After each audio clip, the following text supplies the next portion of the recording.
Hello everyone, and welcome back to Mr. Night Fear. I know many of you listen to these stories to help you fall asleep. So, before you get settled in, I'd love for you to leave a comment letting me know where you're listening from. And if you're enjoying the episodes, don't forget to like and subscribe to the channel. Now, let's get comfortable, relax, and begin. Back in the fall of 2019, I had just started working for a small-town pizza joint called Marty's Pies, right outside Pine Hollow, Oregon. It was my very first night on the job. I'd picked up the gig because I needed the money, books for college, dorm essentials, stuff like that. That night, I was riding along for training. New hires didn't go solo. The store manager would tag along for the first few deliveries, kind of like a ride-along, to see how you handled things. It was late, about 8 p.m., when a new order came in. Now, this wasn't one of those high-tech stores. We didn't have those huge digital screens or automated GPS systems. We had to punch in addresses on our phones and hope for decent signal. The order was big: 4 large pepperoni pizzas and 2 bottles of soda. I still remember that part clearly. We packed the food into my car since I was the trainee. It was me, our manager Eric, and another new guy named Tyler. I'd just met him that night. The address we got was way out in the hills outside town, one of those backroad properties you'd pass during daytime hikes but never expect to visit after dark. Pine Hollow was full of forgotten farmhouses and hollowed-out homes left behind after the old timber mills shut down. It took us nearly 20 minutes to get out there. The sky was pitch black, and there were no streetlights, just our headlights cutting through the fog. When we finally pulled up, we saw the house. It looked abandoned. 2 stories, wooden siding barely hanging on, chipped paint, rotting shutters. Some of the windows had plywood nailed over them, and there were rusted lawn chairs lying sideways on the porch. I remember gripping the steering wheel tighter and asking Eric if we really had to go up there. He just nodded and said he'd come with us, just in case. Tyler looked uneasy too, and I could tell from the way he kept glancing at the upper windows like he'd seen something move. We got out slowly. The air was sharp and smelled like damp wood and something sour. We started walking toward the porch, and that's when Tyler whispered that he saw someone in the upstairs window, just for a second. Eric brushed it off. "You're letting your nerves mess with you. This'll be quick. Just smile, be polite, hand over the food." I didn't want to ring the doorbell, but I did. Nothing. Just a hollow ding that didn't echo. Eric knocked hard. Still nothing. 15 seconds passed. Another knock, louder this time. The porch creaked under our feet as we waited. That smell, it was stronger now. Something rotten. Not quite garbage. Not quite animal. Just wrong. Then the door creaked open. Just a crack. Enough for someone to peek through. A man, maybe in his late 50s, peered out at us. Only half his face was visible. "What do you want?" he asked. Eric told him we had his order, and just like that, the guy's tone changed.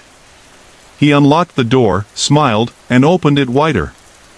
"Sorry, I don't get around too well," he said, his voice raspy. "Let me grab the money." He left the door open behind him as he walked off. I glanced inside. The place was gutted. No couch. No lights. No TV. Just dusty wooden floors and a few crumpled blankets in the corner. No smell of pizza or even dinner. Just silence and that awful, lingering stench. Then we heard it, footsteps. Upstairs. More than one person. Heavy, slow steps. It wasn't just the old man in there. Eric called out, asking if he had the cash yet. No answer. The footsteps stopped. Everything stopped. No movement. No voice. Just the 3 of us, frozen, breathing heavier with each second. Eric told us to wait at the door while he checked around back. Tyler and I stayed put, watching the darkness inside like it might blink. Then, new sound. Not from upstairs. From below. Beneath the house. I locked eyes with Tyler. Neither of us said a word, but we both heard it, floorboards groaning beneath our feet. Slow. Dragging. Something was under us. Eric's scream shattered the silence. We heard frantic footsteps around the house, and then Eric came sprinting back to the porch, pale and wide-eyed. Get in the car. Now. We didn't ask questions. We ran. I nearly dropped the pizza bags getting in. I reversed down the gravel driveway so fast we nearly slid off the edge. Eric didn't say anything until we were halfway back to town. Then, quietly, he told us what he saw. He'd walked around to the back of the house and saw a flicker firelight. There was a group of people, 5 or 6 men, huddled in a circle near a shallow pit where a fire was smoldering. They weren't roasting marshmallows. In the center was a baby deer. Alive. But barely. They were laughing. Pointing. One of them tapped its head like it was a toy. Their eyes were wide, glassy. Like they weren't all there. That image will haunt me forever. It haunts all 3 of us. Tyler and I quit the next day. Eric lasted another few weeks, but he couldn't shake it either. That night wasn't just creepy, it felt like we stumbled onto something ritualistic. Like we weren't meant to see what we saw. Some people call it a cult. Others say it's just what happens in forgotten places. All I know is, I never delivered another pizza again.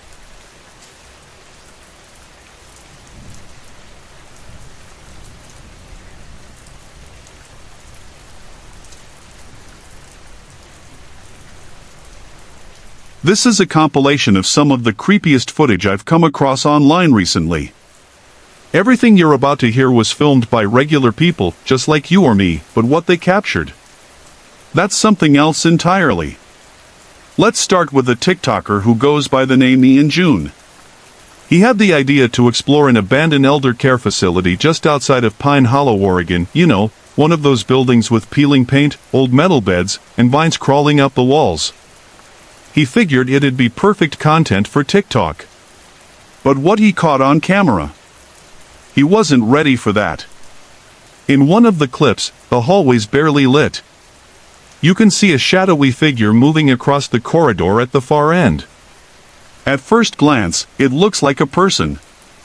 Ian sees it too, and bolts out of there immediately. But after he gets home and brightens the footage, that person looks all wrong. Its movements are jerky, almost like it's glitching in and out of frame. Naturally, he returns to the facility, this time with a buddy and a flashlight. They retrace the path. The same hallway. Same room. And there it is again, just barely a black figure slipping into a side room. They don't get too close. As they start backing away, a scream rings out. It's sharp, twisted, and barely human. Then the screen cuts to black. Red circle, red circle, red circle. Night shift security guards see strange stuff all the time. But this one? It's beyond explanation. One guard in South Bend, Indiana was training a new hire when the guy casually mentioned he'd already met the new employee, some tall dude with a gray hoodie. Said he shook his hand, even pulled out a chair for him. But here's where it gets weird. They pulled the security footage from that moment. The guy reaches out like he's dapping someone up. But there's no one there. Just him, talking, laughing, gesturing. You can even see his shadow react like there's another body blocking the light. He swears he had a full conversation. And apparently, this isn't the first time something like this has happened. In another building in Raleigh, North Carolina, a coworker spots a fellow guard chatting down a hallway on CCTV. Curious, he radios in. "Hey, who are you talking to?" The guard pauses. "Miss Abigail. She asked about Mr. Griffin. I told her the office was closed." She should come back tomorrow. The coworker freezes. Miss Abigail? You sure? Yeah, older lady. Blue dress. Says she knows Mr. Griffin. Miss Abigail had passed away 2 years ago. They buried her just down the road. The guy was adamant, you don't see her? She's standing right here. There was nobody. Red circle, red circle, red circle. A guy's chilling at home in Wichita, Kansas, practicing piano in his bedroom. He's playing the Silent Hill theme, kind of a weird choice, but hey, it's hauntingly beautiful. He's recording it for fun. But when he plays the video back, there's something sitting on his bed. At first, it's faint. A dark figure. Motionless. Watching. It's only visible in the reflection of his TV screen. He turns to look behind him, nothing. He looks back at the TV. Gone. The spot on the bed where the shadow sat. Cold. Red circle, red circle, red circle. In Cedar Bluff, Virginia, a man hears his wife's voice calling him from downstairs. Only, she's been out of town for nearly 2 weeks. He's alone. The calls continue. Same voice. Same tone she uses when she's annoyed. Then, slam. A door shuts violently somewhere on the first floor. He rushes to check the home security footage. Sure enough, the door in the hallway opens by itself and slams shut repeatedly. No wind. No drafts. And as all of this is happening, the carousel-style music box on the TV stand, one of those old ones with porcelain horses, starts to play. Slowly. Eerily. People online say it might be a skinwalker mimicking his wife's voice. Others believe it's a demon, summoned by the Ouija board tucked under the TV. Whatever it was, it knew her voice perfectly. Red circle, red circle, red circle. Remember the Kinect? That Xbox camera thing that tracked your movement for games? Turns out, it could also track things that weren't really there. A man in Burlington, Vermont fell asleep on the couch one night. He'd left the Kinect on, recording in the background. It was still mapping his skeleton using stick figure tracking. Everything seemed normal, until around 2:47 a.m. Another stick figure appears. No sound. No footsteps. Just the second figure, slowly walking into frame. It hovers over him, leans in like it's watching him sleep. Then it moves, toward the Kinect, toward the lens. And then the recording stops. When he woke up the next morning, there was no one in the house. Just him. Red circle, red circle, red circle.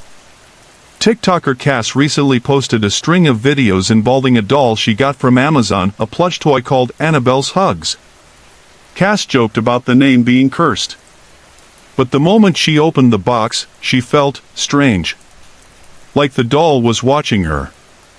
In her unboxing video, she pans the camera toward the doll, and for just a second, the doll's plastic eyes shift. Just enough to look directly at her. Problem is, the eyes aren't supposed to move. They're fixed. She even shows this in another clip, tapping them to prove they're molded solid. Yet in that one recording, it looks like the eyes track her movement. Some say it's a glitch. Others? Not so sure. Red circle, red circle, red circle. Got something creepy caught on tape? Send it in. Just be careful. You never really know what's watching, until it shows up. Hey everyone! I put a lot of effort and heart into creating these videos just for you. If you're enjoying the content, I'd love to hear from you. Drop a quick comment below and let me know where you're watching from and what time it is for you right now. Your support means the world to me, and it keeps me motivated to bring more awesome videos your way.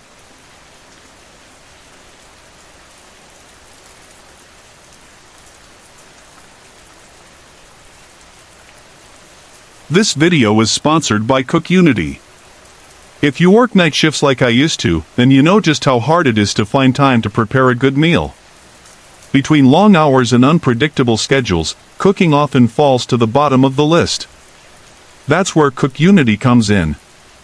Cook Unity is the first ever chef-to-consumer meal delivery platform, bringing you freshly prepared, restaurant-quality dishes made by award-winning chefs delivered straight to your door each week. These meals aren't made in industrial warehouses.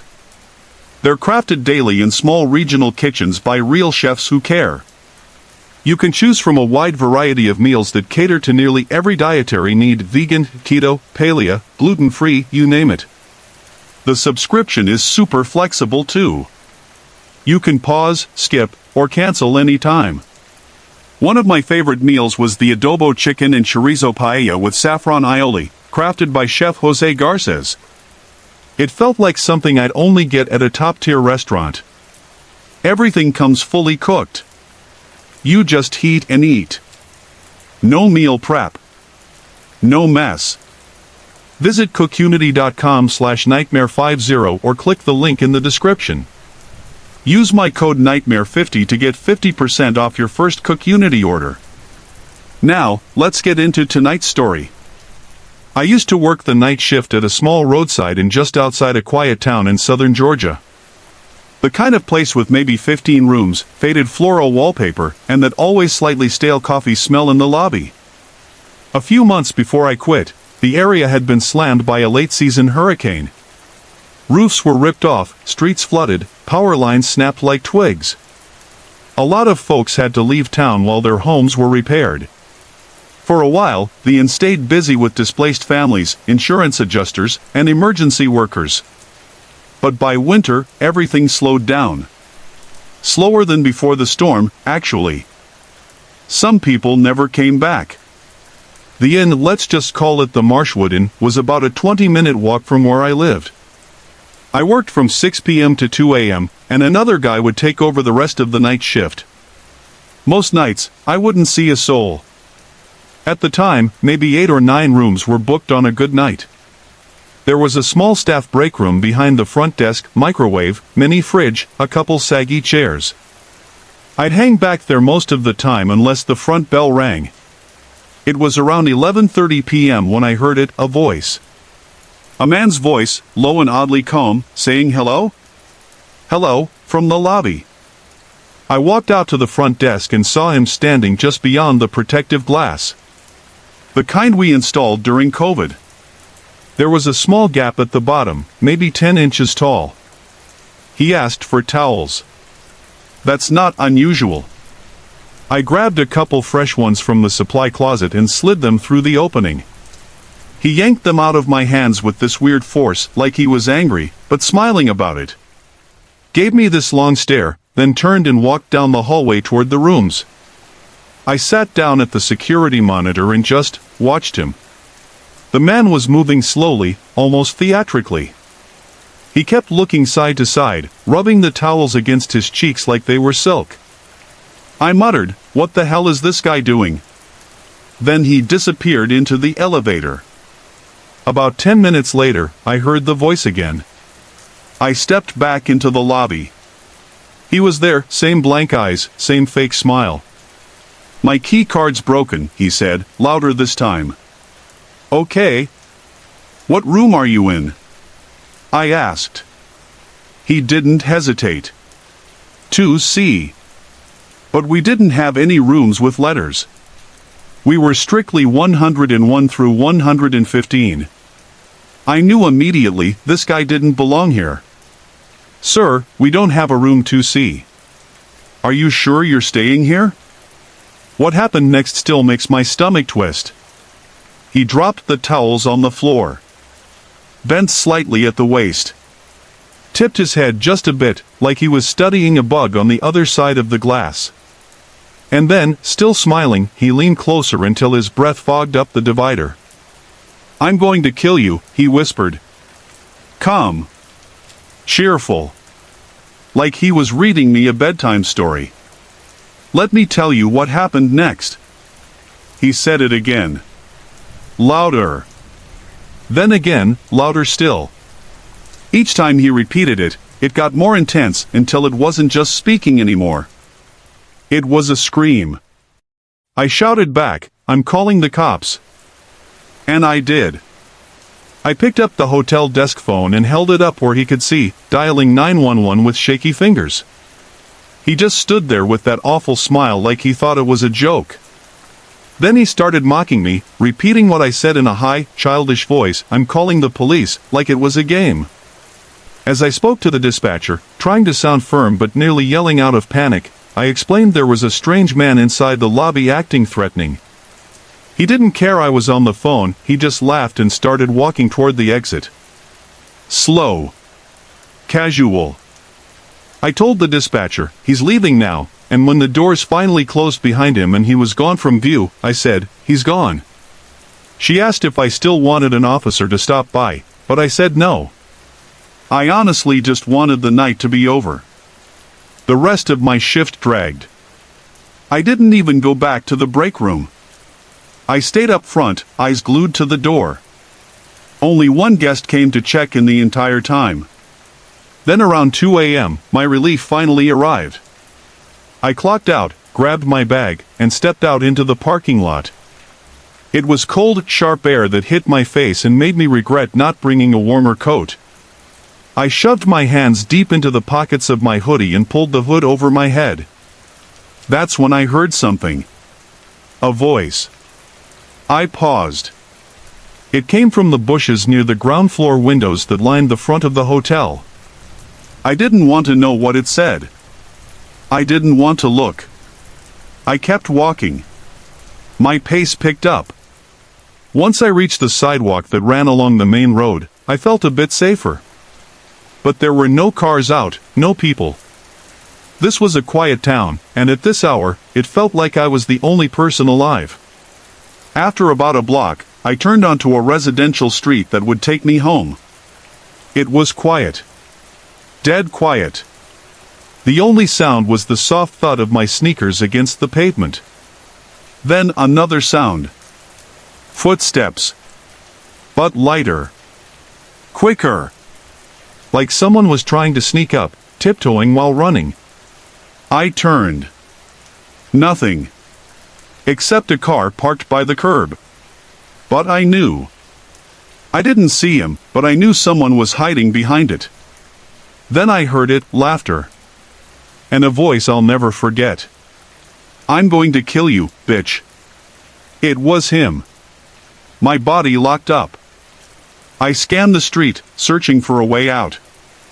I couldn't outrun him, not in my work shoes. Then I saw it, a house across the street. Upstairs light on. Someone was awake. I bolted toward it, but not before I saw him. He stepped out from behind the car, eyes locked on me, that same twisted smile stretched across his face. I screamed, "Help me," as loud as I could, running to the door. I slammed the doorbell 3, maybe 4 times. That's when he grabbed me. His arm came around my neck, dragging me back, squeezing tight. I could barely breathe. His lips were by my ear. "Die, bitch." I thought that was it. I thought that was the end. And then, the door burst open. A man stood in the doorway, eyes wide with horror. "Hey," he shouted. The grip loosened.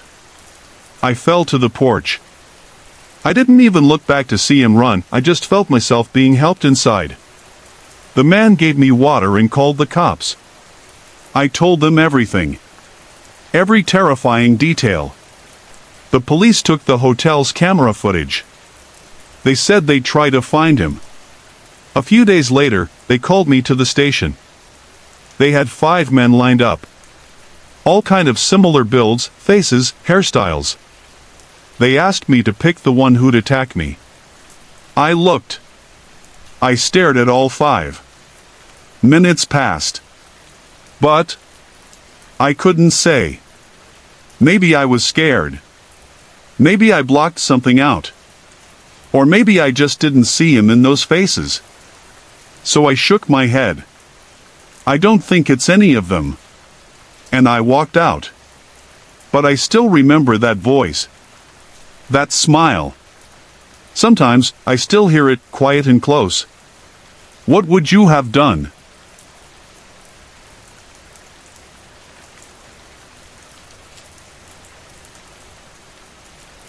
Let me tell you about something that happened back in the summer of 2014, something that still gives me chills to this day. A man named Ethan and his wife, Danielle, had taken a weekend trip to a place they loved, Pine Hollow Lake, tucked deep within the Blue Ridge Mountains of North Carolina. They had camped there plenty of times before, just the two of them, surrounded by nothing but pine trees, fog-covered hills, and the sound of the lake gently lapping against the rocky shore. It was their favorite escape from the noise of everyday life. Peaceful. Isolated. This trip, though, would be their last. They set up camp at one of the more remote coves along the lake, miles from any road or ranger station. The only way in was a winding footpath that cut through 2 miles of dense forest and followed the lake's edge for another half-mile. They built a fire, pitched their tent, and settled in for a quiet evening. Earlier that afternoon, they'd bumped into another camper, Leon, a friendly guy from Colorado who was traveling solo in a camper van. He was parked up near the trailhead and mentioned he'd be sleeping in his van that night. Ethan and Danielle invited him down to the lake for a fire, and the three of them sat around sharing stories, sipping wine, and laughing as the sun dipped behind the trees. That's when things started to get off. As the shadows stretched and the firelight flickered, they began to hear voices. Soft at first, like whispers riding on the breeze. But they weren't close, not yet. They seemed to be coming from the woods behind them, just past the tree line. Two distinct female voices, carrying in the stillness. They tried to brush it off. Maybe it was sound bouncing off the lake. Maybe a couple of hikers or even boaters whose voices were echoing in strange ways. But the longer they listened, the more uneasy they felt. The voices weren't laughing or calling out. They were speaking in a language none of them recognized, if it was even a language at all. Leon, a little spooked himself, decided to hike back to his van before full darkness settled in. Ethan and Danielle stayed, feeding the fire and keeping an ear on the woods. The voices didn't stop. If anything, they got clearer, as if the women were moving closer. Still unintelligible, still overlapping, and weirdly rhythmic. Eventually, long past midnight, the voices faded. The couple scanned the shoreline with their flashlight, hoping to spot a boat or anyone else that might explain what they'd heard. But the cove was empty. No lights. No movement. Just woods and water. Around 3 a.m., exhausted and uneasy, they finally crawled into their tent and zipped it shut. 15 minutes later, they heard the footsteps. Soft at first. Then closer. Crunching across pine needles and dry leaves, coming from behind them, not from the trail. From the direction of the steep woods that dropped into the cove, a place no person could realistically come through on foot. And no flashlight. No rustling. Just slow, deliberate steps. They froze. Their first hope was that it was an animal. Maybe a black bear. They're known to be timid around humans, especially if they smell smoke or hear voices. But these steps weren't timid. They circled the fire pit, then came right up to the tent. Then silence. Then voices again. But now, they were loud. Two women, speaking gibberish so quickly and over one another that it didn't even sound human anymore. It was like a broken radio stuck between stations. And it wasn't coming from far away. The voices were right outside the tent. Ethan and Danielle didn't move. Didn't speak. Just lay there, holding their breath. The voices stayed near the tent for what felt like an eternity. Then, as suddenly as they had come, they stopped. Absolute silence. A few seconds passed. Then footsteps again, moving away, retreating back into the woods. No screams. No goodbye. Just gone. The couple stayed frozen in place until the first rays of sunlight cut through the trees. They barely slept a wink. By the time they finally sat up and unzipped the tent, it was almost noon. They didn't talk much. They just packed up their things, doused the fire, and hiked out. They never went back to Pine Hollow Lake. And neither would I, if I were you. Have you ever heard voices like that in the middle of nowhere? Ones that feel wrong? Just think about that the next time you find yourself alone, deep in the woods, far from any road or help.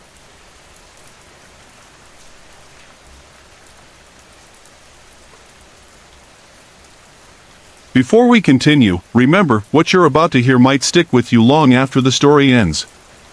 Kylie Emerson and Josh Grady were best friends from the quiet town of Maple Hollow, nestled at the base of the Blue Ridge Mountains in North Carolina. They were the kind of people who lived for weekend hikes and photographing the untouched beauty of deep woods and old trails.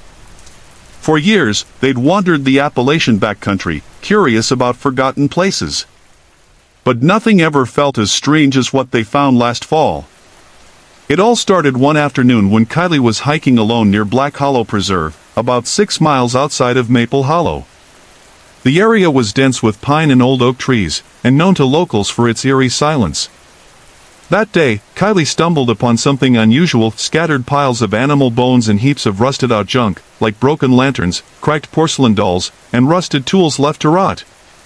At first, she brushed it off as dumping. But then came the symbols, crudely carved into bark, scratched onto stones, and painted with what looked like dried blood. Animal parts were arranged in strange circles. Something about it didn't feel accidental. She went home shaken and decided not to go back alone. A few days later, on September 15th, she brought Josh along to show him everything. With the sun dipping low behind the treetops, they retraced her steps.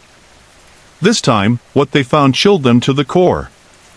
Right in the middle of the trail was a deer's severed head. Around it, a pentagram had been laid out, perfectly shaped, its 5 points marked with the legs of other deer. None of it had been there the first time Kylie walked that path.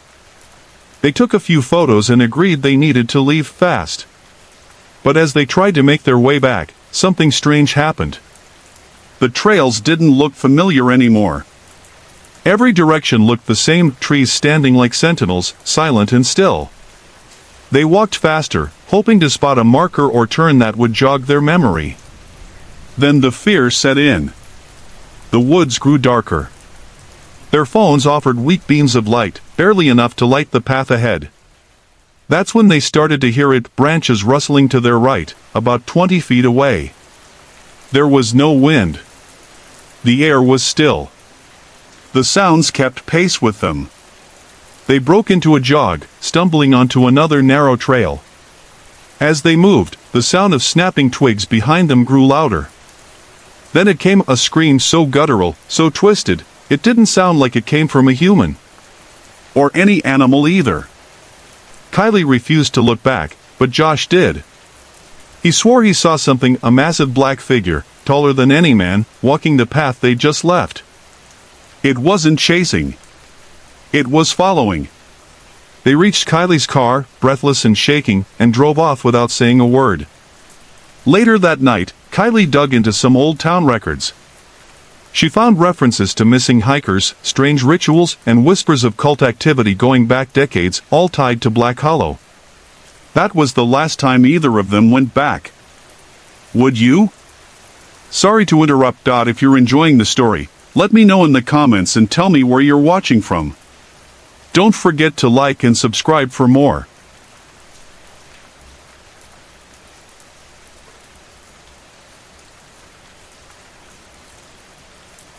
There's a patch of dense forest up in northern Vermont that folks don't talk about much anymore. A place where the trees grow a little too close together and the air always feels damp, even in summer.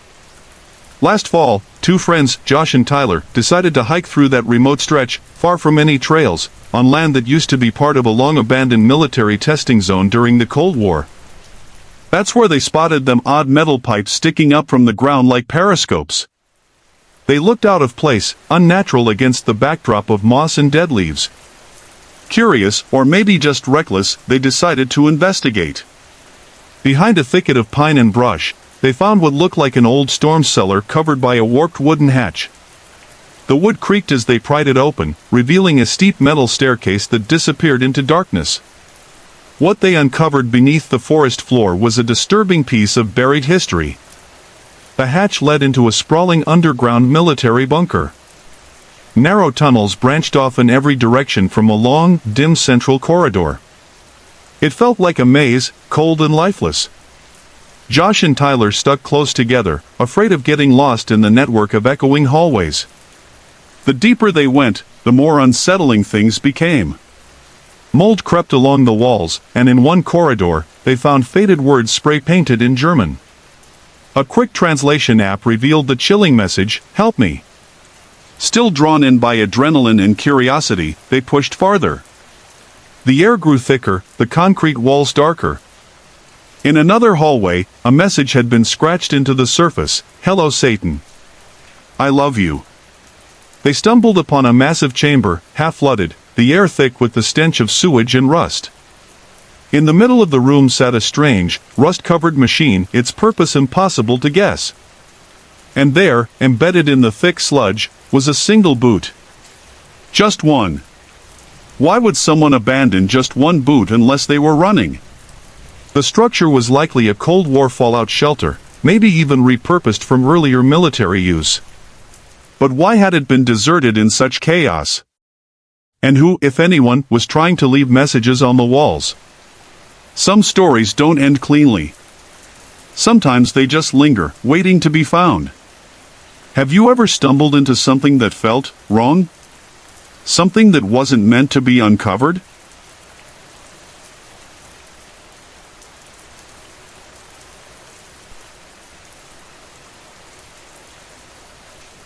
In this final story, for his safety, we'll call him simply Bill. Bill is a longtime hiker, someone who always found peace in nature. Back in 2016, he was visiting his brother, who lives in a small town called Pine Hollow, nestled deep in the forests of Vermont.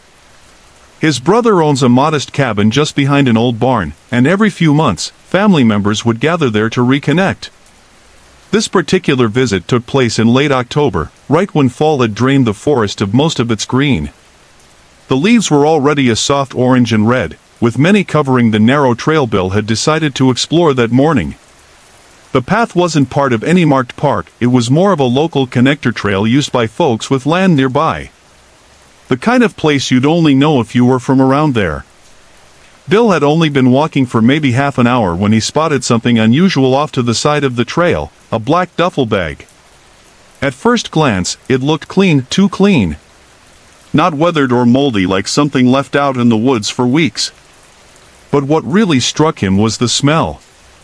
A thick, putrid scent clung to the air. Rot. Not animal musk. Not mildew. Rot. He hesitated. The worst possibilities flashed through his mind. Still, he thought, what if it's a missing person? What if someone dumped something that needs to be reported? Bill took a step closer and was just about to unzip the bag when he heard footsteps crunching through the leaves behind him. Then a deep, gravelly voice. "That's mine. Don't touch it." Bill froze. Emerging from the tree line was a large man, easily over 6 feet tall, wearing a worn-out camo jacket and stained jeans. His boots were muddy, and he moved with purpose as he snatched the bag from the ground. The two men locked eyes. Bill offered a quick explanation, saying he thought someone had dropped it. The man nodded slightly but said, "I'm storing game meat from my hunt." But Bill wasn't new to the outdoors. He knew hunters used coolers with ice. Not duffel bags. And that stench, it wasn't fresh kill. He nodded, apologized, and walked off quickly, picking up his pace along the trail. His heart was pounding, and he was pretty sure the stranger could sense it. As he walked, he heard something thump behind him, the duffel bag hitting the ground again. When he turned, the man was gone. Bill kept moving, now with urgency. He pulled out his phone to call his brother, but no service. Typical for these deep forest zones.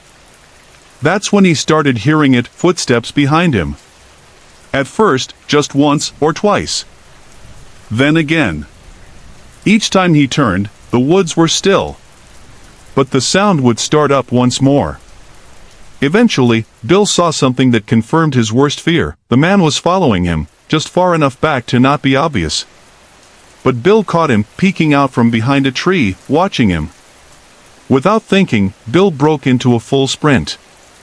The trail twisted and narrowed, leaves flying up beneath his feet.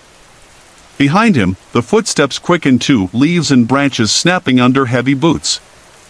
Bill didn't dare look back. He just ran. Then, up ahead, he spotted a dilapidated house, half sunken into the earth, its windows dark and roof caved in at the edge. Grass had overtaken the porch, and the wooden boards groaned in the wind.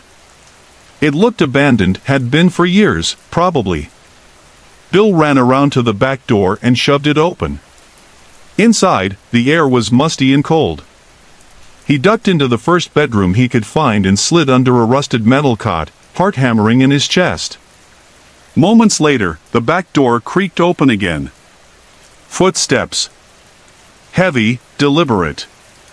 They moved through the house, first the kitchen, then the hall.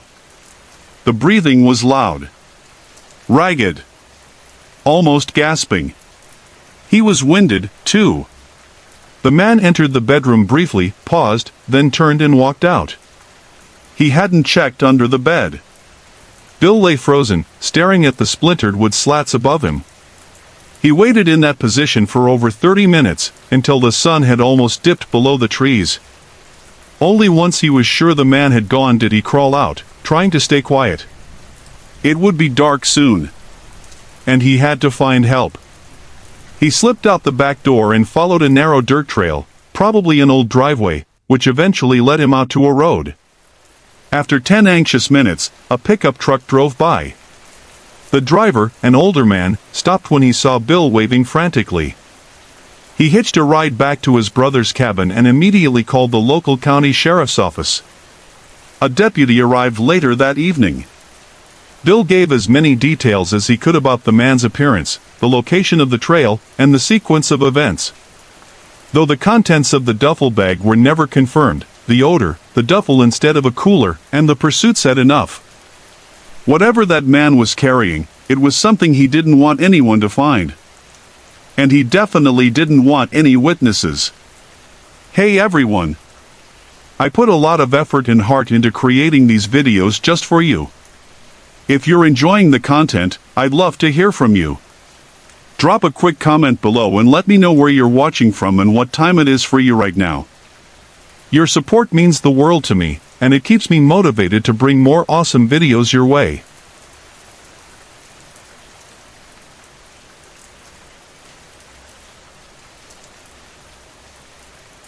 My college years were some of the best years of my life.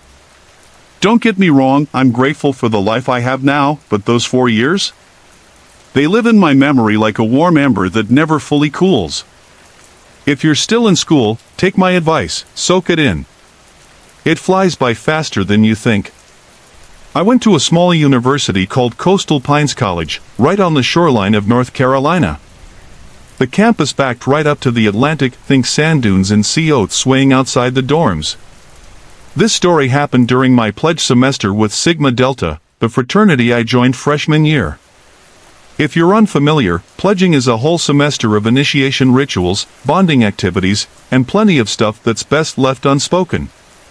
This happened during Hell Week, the final stretch before we officially became brothers. Everyone knew that at some point during that last week, we'd be subjected to what the fraternity called the Dune Gauntlet. Here's how it worked. On Friday night, the active brothers loaded our whole pledge class, 15 of us, into 2 vans and drove us roughly 12 miles south, past the last beachfront homes and into the wild, undeveloped dunes. After handing us a 5-gallon cooler filled with some foul-smelling jungle juice, they gave us 1 hour to finish it. Then the real game began. One by one, they took our phones, watches, and shoes. They tied our wrists together in a long human chain, blindfolded us, everyone except Chandler, who was placed at the very front, and left us on the sand. We had until sunrise to walk back to the frat house. If we didn't make it, we'd be dropped from pledging, no exceptions. To be honest, I was nervous. Really nervous. But none of us had a choice. It was part of the culture, part of the brotherhood. It was colder than I expected that night. Early spring can still bite along the Carolina coast. But there was an electric sense of anticipation too. We were almost done. The worst was behind us. At least, that's what I told myself. Drinking from the cooler was the easy part. We'd been forced to build up tolerance through a dozen past socials, and by this point, throwing it back or up was just part of the process. Once we were tied up, the brothers gathered in a circle and outlined the rules one last time. Our pledge master, a heavy-set guy with a buzzcut named Derek, had this odd obsession with calling himself Colonel Winghouse. No one really knew why. He barked instructions like a drill sergeant, then vanished with the rest of the actives, laughing as their vans disappeared down the dark road behind us. I was at the very back of the line. My closest friends, Chandler, Jace, Whit, and Trevor, were scattered throughout the chain. Whit was right in front of me. Chandler was the only one without a blindfold, our eyes, though we were pretty sure he couldn't see much beyond a few feet. The trek began. Without phones or clocks, there was no way to measure our progress. It was like wandering through a sensory vacuum. At first, we cracked jokes and tried to keep spirits high, but after a while, the silence took over. Only the wind and distant crash of waves remained. After what felt like 2 hours of trudging through sand, our jokes dried up. No one talked. We were too tired. Too drained. Every so often, someone would pause to puke, then we'd start moving again. Eventually, I dissociated. I couldn't hear the ocean anymore. Just the sound of my own breathing. It was surreal, like walking in a dream you can't wake up from. Then, suddenly, the rope around my wrists jerked sharply. I stumbled forward a few steps and stopped. I figured Whit tripped or something. He was never the most graceful guy. I didn't have the energy to ask if he was okay. I just stood there in the dark, waiting. A full minute passed. Still nothing. Something felt off.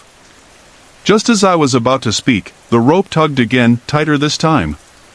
Okay, I thought. He's moving again. I kept walking. Then I felt it. That moment that sticks with you even years later.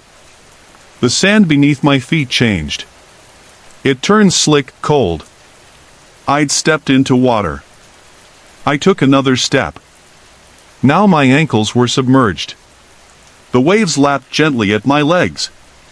Why the hell were we walking into the ocean? I hesitated, but the rope pulled again. Everyone ahead of me was still moving. No one else seemed concerned, so I told myself it was part of the test.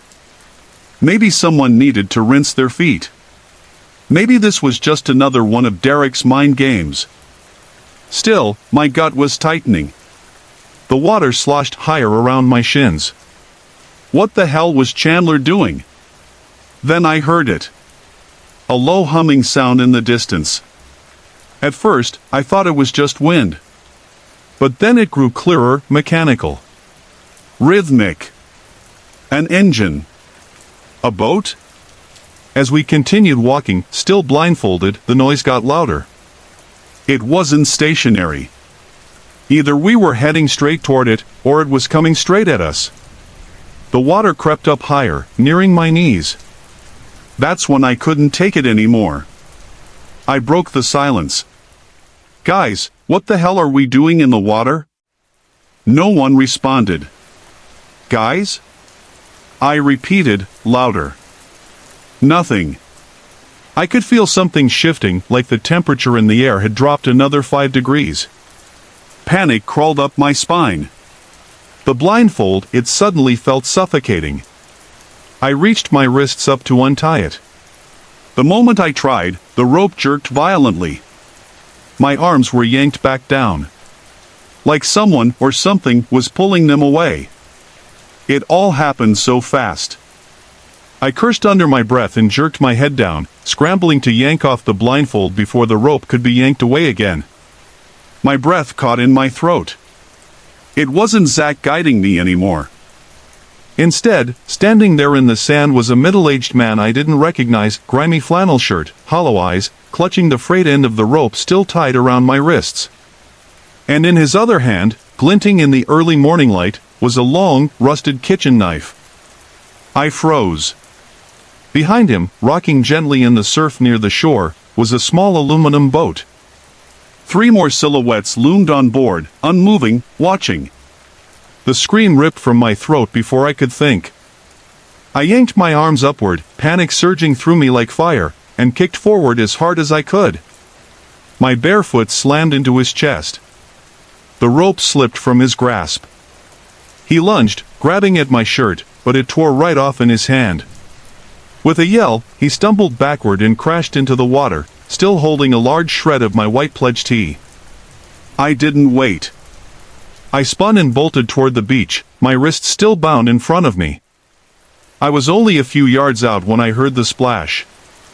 Someone else had jumped from the boat. I didn't look back. I couldn't.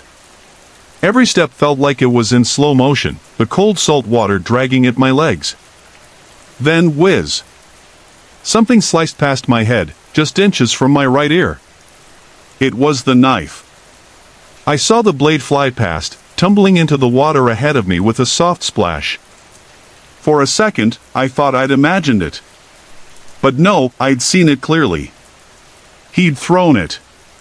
I kept running. My feet hit the sand, and I finally looked back.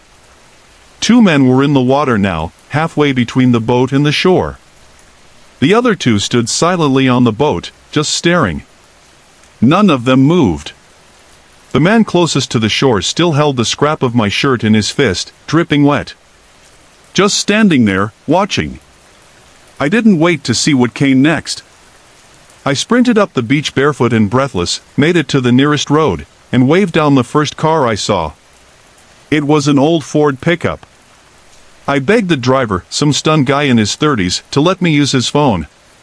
The police showed up maybe 20 minutes later. Of course, by then, the men were gone. The boat, too. Probably vanished down the coast, slipping away into the morning fog. I lied to the cops. I said it was a prank gone wrong, and left out everything about the frat. I didn't know what kind of fallout there'd be.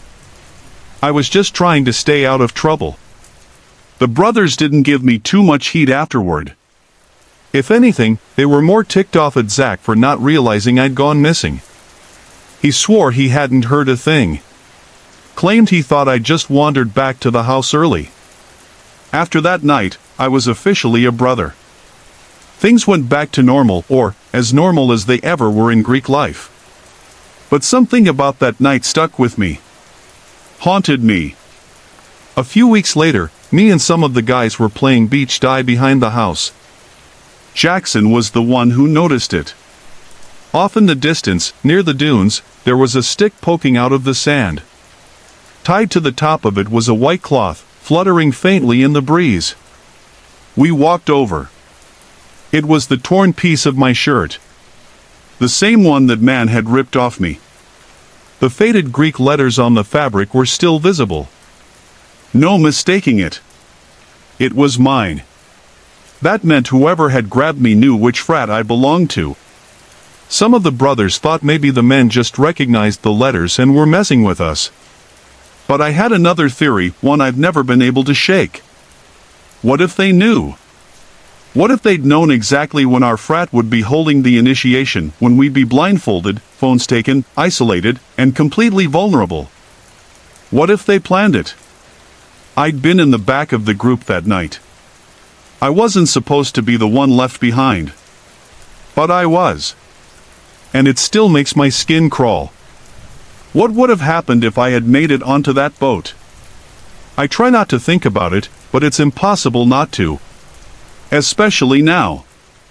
It's been a full year to the day, and I still don't sleep well when I hear water slapping against a dock or the low hum of a boat engine. They never found anything. No trace of those men. No leads. Nothing. The police didn't even follow up. I'm 19 now. A sophomore at a huge state college in Georgia. It's one of those schools where football, tailgates, and Greek life are practically a religion. For obvious reasons, I'm not naming names. That night was supposed to be the last step in our pledge process. 20 of us, led blindfolded out of the house around 10:30 p.m., crammed into different cars, no phones, no idea where we were going. Typical hazing stuff. They made us memorize some dumb frat chant blasted at full volume the whole drive, which was maybe 20 minutes long. When the car stopped, someone grabbed my arm and led me out without saying a word. I walked maybe a couple hundred feet through grass and soft sand before I was told to sit and keep quiet. It was dark, and I could hear the others nearby shuffling, whispering, being told to shut up. I guessed we were somewhere by the water. Maybe the far end of Marsh Creek or out past the lake cabins. Then a voice spoke. It welcomed us, gave a whole spiel about loyalty, tradition, and how we were about to become part of something bigger. It went on like that for a while. 30 minutes, maybe. I sat blindfolded, still, hearing only the occasional crunch of footsteps in the sand, or the quiet lapping of waves. It felt ceremonial. Peaceful, even. But somewhere in that calm, I got pulled. And everything since has felt like borrowed time. What do you think they wanted with me? I figured maybe they were finishing the initiation one-on-one, like pulling each pledge aside to talk in private. I didn't really know for sure, since I was blindfolded, and when you can't see anything, your imagination runs wild. At one point, though, the footsteps faded into the distance. After that, all I could hear were the crickets and the wind whispering through the trees. It must have been 20 minutes or more just sitting there in silence, and I was starting to feel uneasy.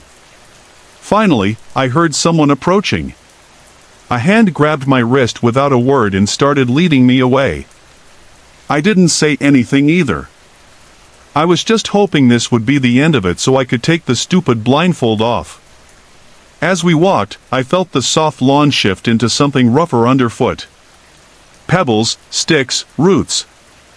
We were definitely moving into a wooded area now. I could feel the underbrush brushing against my legs and the snap of twigs as we moved deeper into the trees. Eventually, the blindfold began to dig into my face. I asked if we could pause a second so I could fix it. The hand let go of me, and I stood there rubbing the edges of the blindfold, trying to ease the pressure on my eyes. That's when I heard it, a voice I didn't recognize. Deep, dry, and way too close. Take it off. I froze. Something about his voice was wrong. It didn't sound like anyone I'd met during pledging. But I lifted the blindfold anyway. Standing in front of me was a tall man dressed in black.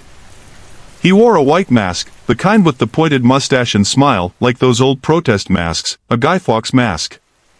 I gasped, stumbling backward. My mind scrambled to tell me this was just some sick part of the hazing. But before I could even speak, he lunged. He grabbed me, screaming something like, "You're coming with me." We went crashing to the forest floor. He tried to choke me, but I thrashed and kicked with everything I had. Somehow, I managed to break free. I didn't even look back, I just ran, my legs fueled by raw panic. The forest was dim, lit only by moonlight, but I kept going, dodging trees and jumping over roots, heart pounding so hard I could barely hear myself think. Then, voices. People shouting my name. I nearly slammed right into one of the fraternity guys. Words tumbled out of my mouth in a frantic mess as I tried to explain what had happened. A masked man. A fight. The woods. Before I could even finish, 5 or 6 brothers took off with flashlights into the forest to find him. One of them stayed behind to walk me back. When we emerged from the trees, I realized we were in the backyard of a house, probably one of the upperclassmen's places. Nearly the whole fraternity was out on the porch staring at us, wide-eyed. I asked, "What the hell is going on?" That's when they told me. Apparently, since it was dark and I was last in line, The brother who was supposed to escort me just forgot. A few minutes later, someone noticed movement in the woods, and that's when they realized I wasn't with the group. I was too shaken to even be mad. Nobody knew who that masked guy was. Some of them guessed it could have been someone from another frat playing a twisted prank. But then, things got even stranger. Soon, flashlights flickered back into view from the trees, those brothers who had gone to look for the guy. They came running toward us, breathless, and one of them yelled, "We need to get out of here now." No one questioned it. They locked up the house. One of them called the cops, and we all piled into cars. The ride back was filled with questions. I answered what I could, but my head was spinning. Who was that guy? Why the mask? What was he trying to do? I tried to rationalize it. Maybe a rival fraternity? Maybe some elaborate prank gone too far? But that didn't explain what they found in the woods. The next day, one of the brothers who had chased after him told me everything. As they moved deeper into the forest, they spotted a light ahead, soft, flickering. A bonfire. They got closer, quiet now. When they reached the clearing, they saw a group of people dressed all in black, surrounding the flames. Every single one of them was wearing a white mask like the one I'd seen. They were chanting, throwing things, twigs, bundles of cloth, maybe even bones, into the fire. Just standing there, like some kind of ritual. Then, one of the brothers stepped on a branch. The snap echoed across the trees. In perfect unison, the masked figures turned toward them. And then they ran. Not the brothers, the masked people. Straight at them. The brothers bolted. They didn't stop until they made it back to the house. That's when they told everyone to leave and call the police. Whatever we stumbled into, it wasn't a prank. It felt like something out of a horror movie, but it was real. I didn't sleep for days. I tried to forget. I tried to laugh it off. But then I heard something that still makes my stomach turn. A few days later, some of the guys were hanging out in that backyard, tossing a football around, trying to move past what had happened. One of them noticed something in the tree. A white mask. Tied to a branch. They called the police. The cops took it for evidence, but none of us ever heard if anything came of it. No arrests. No updates. I still don't know who those people were, what they were doing, or why I was the one they pulled into it. But I think about it all the time. And I'm just grateful that I made it out with nothing more than a terrifying story. Sorry to interrupt. If you're enjoying the story, let me know in the comments and tell me where you're watching from. Don't forget to like and subscribe for more.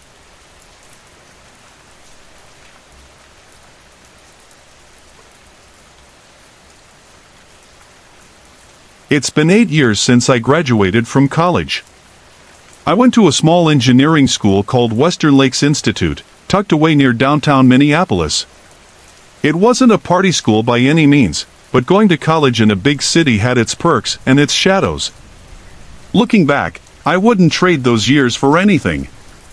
Greek life wasn't huge there, so when I got a bid from one of the few fraternities on campus, I accepted more for the social access than the brotherhood. I was just a regular guy, nothing flashy, and I slid in easily. Most of the hazing rituals were pretty harmless: trivia games, scavenger hunts, and drinking challenges.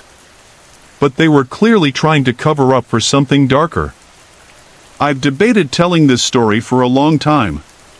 It happened so long ago, and I doubt anyone from the old frat still walks that same path. But every time I think about it, I get chills. I pray they don't still make pledges do this. The major rite of passage we had was something they called the loop. It was basically an urban exploration dare, but with a twist. There's this long abandoned tunnel station just outside the heart of the city. Most locals know it's there, buried beneath the industrial district. Our pledge group was told to sneak down into one of the still operating train stations at around 3 a.m., climb down, and walk the dark stretch until we reached the forgotten terminal.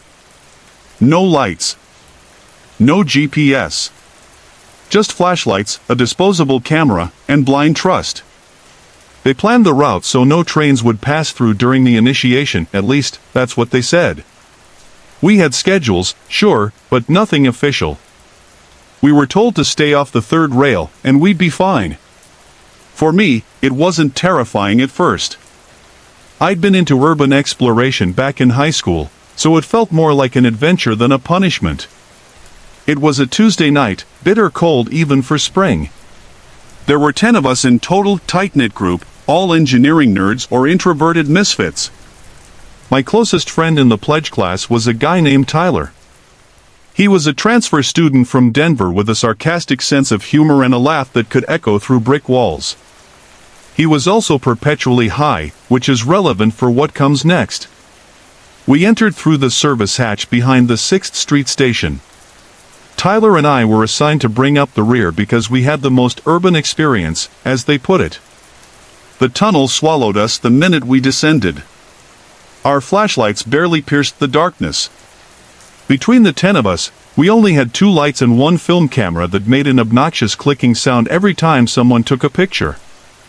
I was handed one of the flashlights, but gave it up almost immediately to a guy in front of me who was complaining loudly about tripping on the rails. I figured I knew my way around better in the dark anyway. Not even a full minute into our walk, Tyler turned to me with this wild grin and pulled out a fat joint from his coat pocket. "Not enough for everyone," he whispered, tilting his head toward the others ahead. Against my better judgment, I nodded. He lit it, and we leaned against the tunnel wall as the others disappeared further down the line. Their distant voices were muffled by the cold, echoing concrete. Tyler's weed was stronger than I expected.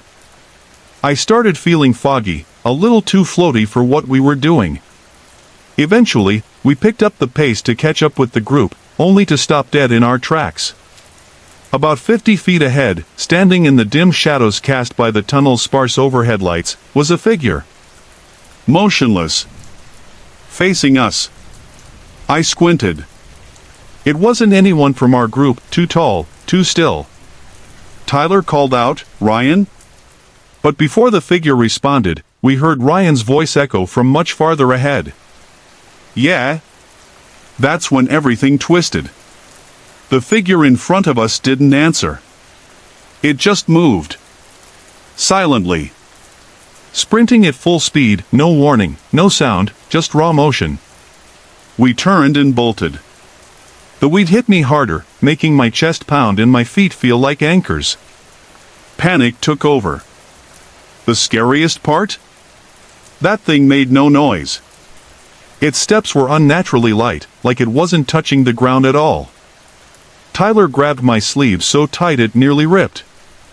His confidence was gone, completely wiped from his face. "Cole," he hissed, using my name like it was a lifeline. "We gotta switch tracks." He yanked me toward a metal divider, the kind they use for maintenance access. In hindsight, we probably could have kept running back to the entrance, but adrenaline overruled logic. We clambered over the divider and sprinted toward the abandoned station. It was worse now. We had no idea when a train might roll through this side. The risk was real, but it felt safer than staying near that thing. The hope was that whoever, or whatever, was chasing us wouldn't follow. But that hope was short-lived. We heard the metal divider clang behind us. Whoever was behind us had crossed over too. Tyler cursed under his breath while we kept running. We were deep in the tunnel now, far past any help. No signals. No service. And only darkness behind and ahead. Then came the vibration. Low at first. Then stronger. And then the distant flicker of headlight around the far curve of the tunnel. A train was coming fast. We had seconds to react. Tyler screamed there, and pointed to another divider, miraculously right in front of us. We scrambled across just in time. As our feet hit the opposite track, the roar of the train thundered past on the one we'd just left. We reached the abandoned platform where the rest of the group was waiting, laughing, and unaware of the nightmare we'd just lived through. I collapsed, gasping for air, and promptly threw up on the floor. Tyler recounted the whole thing in between deep breaths. The others stared in disbelief until another sound echoed behind us. A shriek. Not human. Not even close. We all went quiet. For a long moment, no one moved. Then the next train came on our track, and as soon as it cleared, we ran, all of us. We didn't stop until we were back above ground. Some people said later that it was probably a homeless person who wandered into the tunnel, high out of their mind. Others joked about ghosts or serial killers. I don't know what I believe. All I know is, we weren't alone down there. And some part of me still wonders what would have happened if we hadn't crossed that divider in time. Have you ever been chased by something that shouldn't be real? Because I think we were.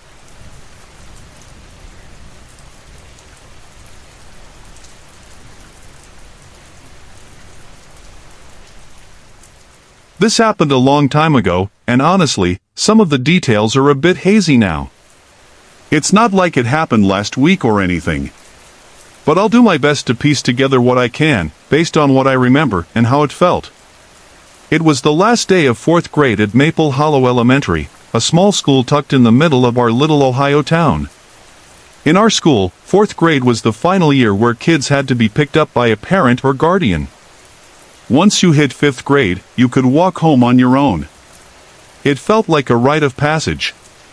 My mom always picked me up. She was dependable like that. On that last day of school, I had plans with my best friend, Dennis. We'd known each other since kindergarten and had talked about having a movie and pizza day to celebrate the end of the year. Even though we weren't in the same class that year, we still hung out all the time.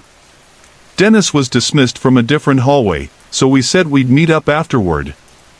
When the final bell rang, our class lined up single file and followed our teacher, Mrs. Blue, to the front doors. The parking lot was its usual mix of shuffling parents, honking horns, and waving kids. That's when I heard my name, Tommy. Tommy. I turned and saw a man waving at me, walking quickly toward where our group was waiting. He was smiling, a little too wide, and had this odd energy about him, like he was jittery or in a rush. He told me he was Dennis's uncle and that he'd been sent to pick me up. I wasn't totally sure what to say, but I walked over to Mrs. Blue and told her, "I'm being picked up by Dennis's uncle." She asked, "Where is he, sweetie?" I pointed to the man, who gave her a quick wave. She nodded, distracted by another parent, and let me go. Just like that. The man led me through the crowd, talking fast, really fast, and tripping over his words a bit. He kept saying something about Dennis's dad being stuck at work and how he'd offered to give me a ride. I had to jog to keep up, my backpack bouncing against my shoulders. His car was a faded maroon hatchback, older, with cloudy windows and junk piled up in the back seat. That was the first time I really stopped to think, wait, where's Dennis? I got into the car, still unsure, and he told me Dennis was already at his house waiting for us. That didn't make sense. Weren't we supposed to get picked up together? But I didn't question adults back then. I was shy, especially around strangers. He kept the conversation going the whole drive, rambling about his own school days, asking what subjects I liked, what sports I played. I nodded along, barely answering. The drive took way longer than I expected. My house was only a few blocks from the school, a 5-minute walk at most, but this guy drove for what felt like 10 or 15 minutes. We passed streets I didn't recognize. The houses were further apart, the sidewalks cracked and quiet. When we pulled up to his place, it looked normal. Just a small, gray house with shutters and a dry front lawn. But inside, it was like stepping into a cave. All the curtains were drawn, and the only light came from a weak lamp in the living room. The air felt thick. Dust hung in the air like it hadn't been disturbed in years. He locked the door behind us with a loud click that seemed to echo. I turned to him and asked, "Where's Dennis?" He smiled nervously, twitching a little. "Oh, he's downstairs, probably playing games," he said. "Hang tight, I'll go get him." Then he disappeared through a door to the left and I heard stairs creaking downward. That's when everything sank in. My chest tightened. My mouth went dry. I walked quietly to the front door and tried the handle. Locked. Not just the knob, a deadbolt too. Probably keyed from the outside. I stood frozen, trying to breathe, hoping Dennis would appear at the top of those stairs. But I knew. I knew something was wrong. There was no Dennis. There was no uncle. I backed away from the door and spotted a kitchen just down the hallway. I ran in and scanned the room until I saw a phone hanging on the wall, one of those old rotary kinds. My hands were shaking, but I picked it up and pressed the numbers. 911. When the dispatcher answered, I whispered the first thing that came to my lips, "Please come to this house. I've been kidnapped." They responded. I remember that. I remember the calm voice on the other end, asking questions. But I couldn't answer. I stayed silent, clutching the receiver, every muscle in my body frozen in fear, just listening for footsteps on the stairs. I slipped my phone under a pile of towels in the corner of the guest bedroom, 911 still connected. I didn't end the call, I just hoped dispatch could hear enough. Then I quickly moved back to the hallway, just as I heard his boots hitting the stairs again. He called out in this too cheerful voice, "Hey, come on down. Caleb's waiting." Then silence. A beat. He called my name again, louder, like a parent trying to lure a kid. When I didn't respond, he climbed all the way up. His face appeared around the corner, forcing a smile that didn't reach his eyes. "You good?" he asked casually, like we were just hanging out. My stomach turned. I felt frozen. I hated myself for being so trusting. Forever walking into this guy's house without thinking twice. I barely got the words out. Can I leave?" My voice was so quiet I almost didn't recognize it. That's when his expression shifted. The fake warmth dropped away in an instant. His eyes narrowed, calculating. He stepped closer slowly, like he was trying not to spook me, but I could see it in the way his hands tensed. And then he lunged. He grabbed my wrist so tight I cried out, yanking me down the stairs toward the basement door. I begged and screamed. He just barked, "I'll let you go if you stop fighting. Just behave." So I froze. My legs moved on autopilot, carrying me down each creaking stair. The moment we were halfway down, the basement door slammed shut behind us and I heard the lock click. I walked the rest of the way down into the most horrifying space I've ever seen. The air was cold and smelled like mildew. The basement floor was unfinished concrete, cracked and stained, with one lone wooden support beam in the center like a sad pillar in a forgotten tomb. A single bulb dangled from the ceiling, casting a sickly yellow glow across the room. If you told me this was where people were taken to disappear, I wouldn't have doubted you. From above, every sound echoed. I could hear his heavy steps as he moved across the old wooden floorboards. No idea what he was doing, but he stayed up there a while. Eventually, he came back to the top of the stairs. The door creaked open. "You hungry?" he called down. "No," I said quickly. The last thing I needed was for him to step into the kitchen and realize my phone wasn't there anymore. The door shut again. The lock turned. I sat on the floor, knees to my chest, listening to the sound of my own pulse pounding in my ears. Minutes passed. Or hours. I couldn't tell anymore. Then, I heard it. The doorbell rang. Once. Twice. 3 times. Hard and fast. Then banging. Loud, rhythmic. No mistaking it, police. But I didn't hear the guy move. No footsteps toward the door. No reaction at all. The doorbell rang again. More pounding. Still nothing from upstairs. Then, all at once, a huge crash. Voices. Boots. Multiple people shouting. I scrambled up the stairs and pounded on the door from the inside, screaming, crying, begging for help. And then, it opened. A pair of strong hands grabbed me and pulled me into the light. A cop in full gear rushed me outside. The night air hit me like ice. 3 cruisers were parked out front, lights flashing like a nightmare parade. I told the officers everything while we waited for my parents. The man, who never once looked in my direction again, was led outside in handcuffs and shoved into the back of a squad car. That was the last time I ever saw him. My mom collapsed into tears when she arrived. I couldn't even meet her eyes.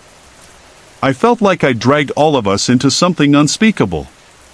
Turns out, the guy knew Caleb's dad. They'd worked together. He must have overheard that Caleb's dad would be picking us up from school that day and used it to his advantage. He didn't even know me personally. Somehow he just figured out what I looked like and made a move. A complete monster. I never pushed for more answers as I got older. Some doors just aren't worth opening.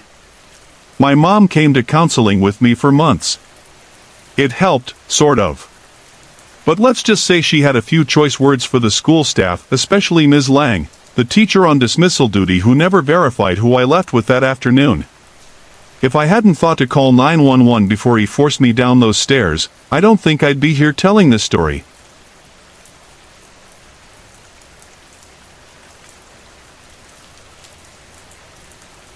It was junior year of high school in Silver Ridge, a quiet town tucked between pine forests and old farm roads in upstate New York. It was the very last day of school. You know the kind, when most kids either cut class completely or sneak out after lunch. My friends and I were in the group that bailed after lunch period. The skies were already dark, and heavy clouds rolled in fast. Thunder echoed off the hills. Plans to hit Coldwater Lake were canceled thanks to the storm, so we had to find something else to do. There was this old elementary school on the south side of town, Maple Hollow Elementary. It had been closed for more than 10 years. They said it was going to be torn down by the end of the year. No security. No alarms. Just an old skeleton of a building waiting to be buried. We figured, hey, it was our last day, why not make it memorable? So yeah, we decided to break in and explore it. Eddie, the only one of us with a car and a license, drove. The place was nestled behind overgrown hedges and crooked trees in a dead-end residential block. The back lot was hidden, 2 walls of the school formed an L shape around it, and trees blocked the view from the road. There weren't any boards on the windows. Just locked doors and a whole lot of silence. Eddie popped his trunk and pulled out a wooden baseball bat. We were all half laughing and half nervous. It was pouring, and I swore the houses behind the school could hear us even through the storm. He took a couple of hard swings at the classroom window near the car. The glass shattered after 3 loud cracks. I remember flinching with each hit. Eddie used the bat to clear out the sharp edges and waved us over. One by one, we climbed through the busted frame into the building. My logic? The school was going to be demolished anyway. What's one more broken window? We ended up in what looked like a 4th-grade classroom. Desks were still arranged in rows. Faded posters about kindness and multiplication hung crooked on the walls. It was surreal, like we were stepping into someone else's forgotten world. The room was cold, and dust floated through the dim air. Outside, the thunder kept rolling, and the lights were long dead. We expected that.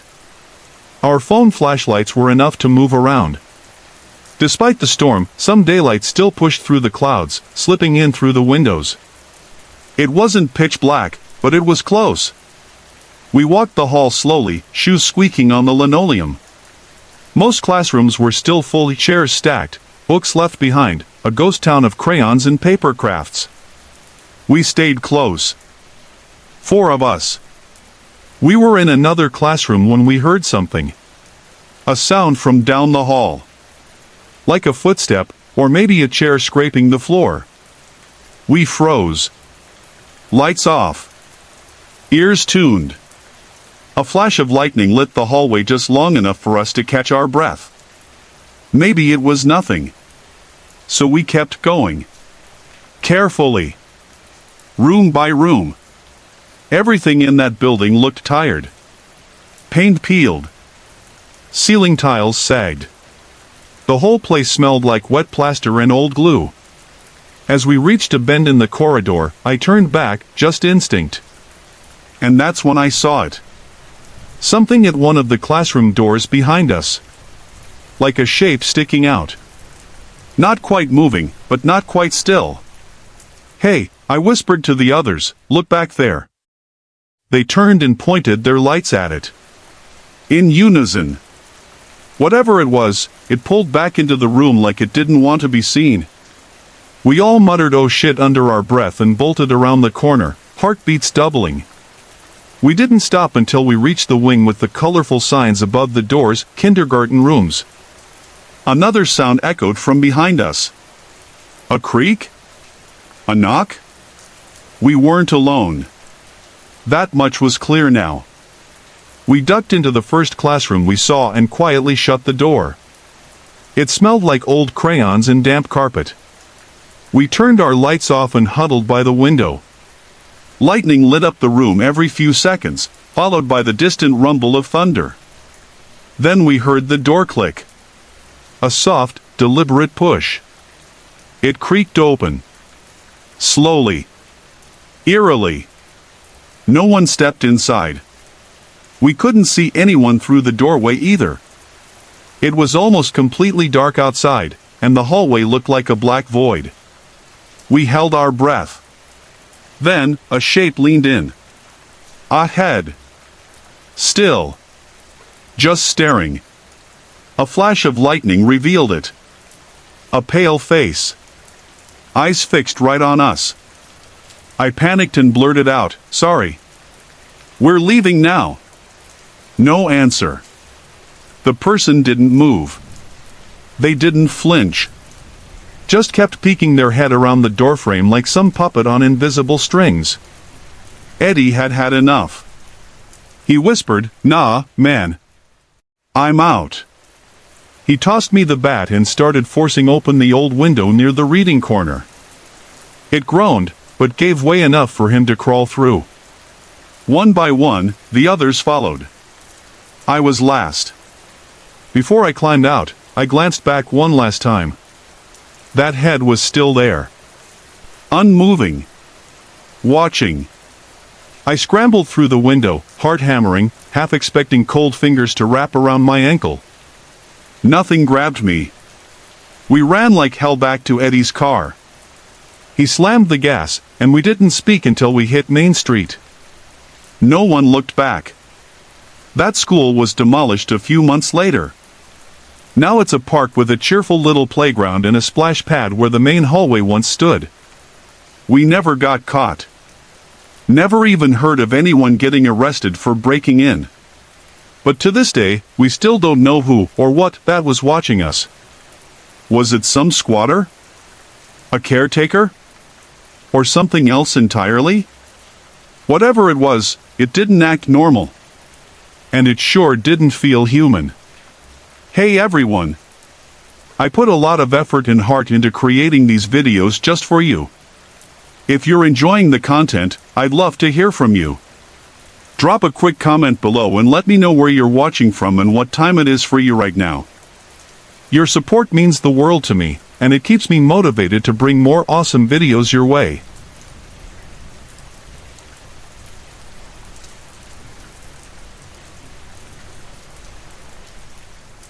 This might sound strange to some people, but I always dreamed of being a bartender on a cruise ship. I'm not sure why. There was just something about the open water that called to me, peaceful, endless, a place where maybe I could feel free. Also, I've always been the social type. You meet the most interesting people at sea, and their stories tend to stick with you. A few years ago, I finally made that dream real. I was in my mid-20s, bubbly, full of energy, and I'd already clocked a few solid years behind a bar back in Oregon. After a smooth interview, I landed a job as a bartender for Pacific Horizon Cruises. Things started off amazing. I won't bore you with the usual cruise life chatter, but just know this job meant constant travel, sometimes too much. Within 2 contracts, I'd interacted with more people than I ever had in a full year working my local bar in Bend. It was overwhelming, sure, but that's part of why I went after the job in the first place. The story I'm about to tell happened during my 3rd contract, a 12-night voyage from Fort Lauderdale to Lisbon, with a long stretch of open water in between. We were scheduled for 5 straight days at sea. The silver lining? I'd be close to Portugal again, and there was a chance I could take a week off to visit my family in New Hampshire afterward. Now, just so you know, I'm not new to handling drunk guys trying too hard. It comes with the territory, especially during the night shifts. I'm used to the compliments, the flirting, even the occasional slurred pickup line. But this guy, he was different. He caught my eye the first night. Mid-30s, tall, sharp-looking but not flashy. Every night, he took the same seat at the end of my bar. He never got loud. Just sat quietly, sipping slowly, watching the room. We eventually started talking first about the ship, then about our lives. He said his name was David. And unlike most of the passengers, he wasn't interested in escaping reality with parties or endless drinks. There was a sadness in him, something he couldn't shake. His eyes were this pale green, and even when he smiled, they stayed heavy. On the 3rd night, he finally told me why. It came out slowly, like he had to drag each word from someplace deep inside. His wife had cheated on him with his best friend from college. Apparently, it had been going on for over a year. He gave me their full names, like it still haunted him. David said he booked the cruise on a whim, hoping the sea might wash the pain away. What could I say? I listened. I poured him another. And somehow, despite the weight of his story, I started to feel close to him. I even looked forward to our late-night talks. The night before we were due to dock in the Azores, he thanked me. "You've made this trip bearable," he said. Then he offered to buy me a drink. That happened often, but this time felt different. I wasn't just humoring a customer. I felt sorry for him, connected, even. I said sure. Normally, I'd pour my own. But David insisted, said it was the gentlemanly thing to do. I hesitated. I knew better. But something in his eyes, the mix of hurt and sincerity, broke down my guard. I led him behind the bar. He made the drink with steady hands. Just one pour, stirred slow, and handed it over with a faint, sad smile. It tasted normal. But a few minutes later, everything began to blur. My legs went heavy.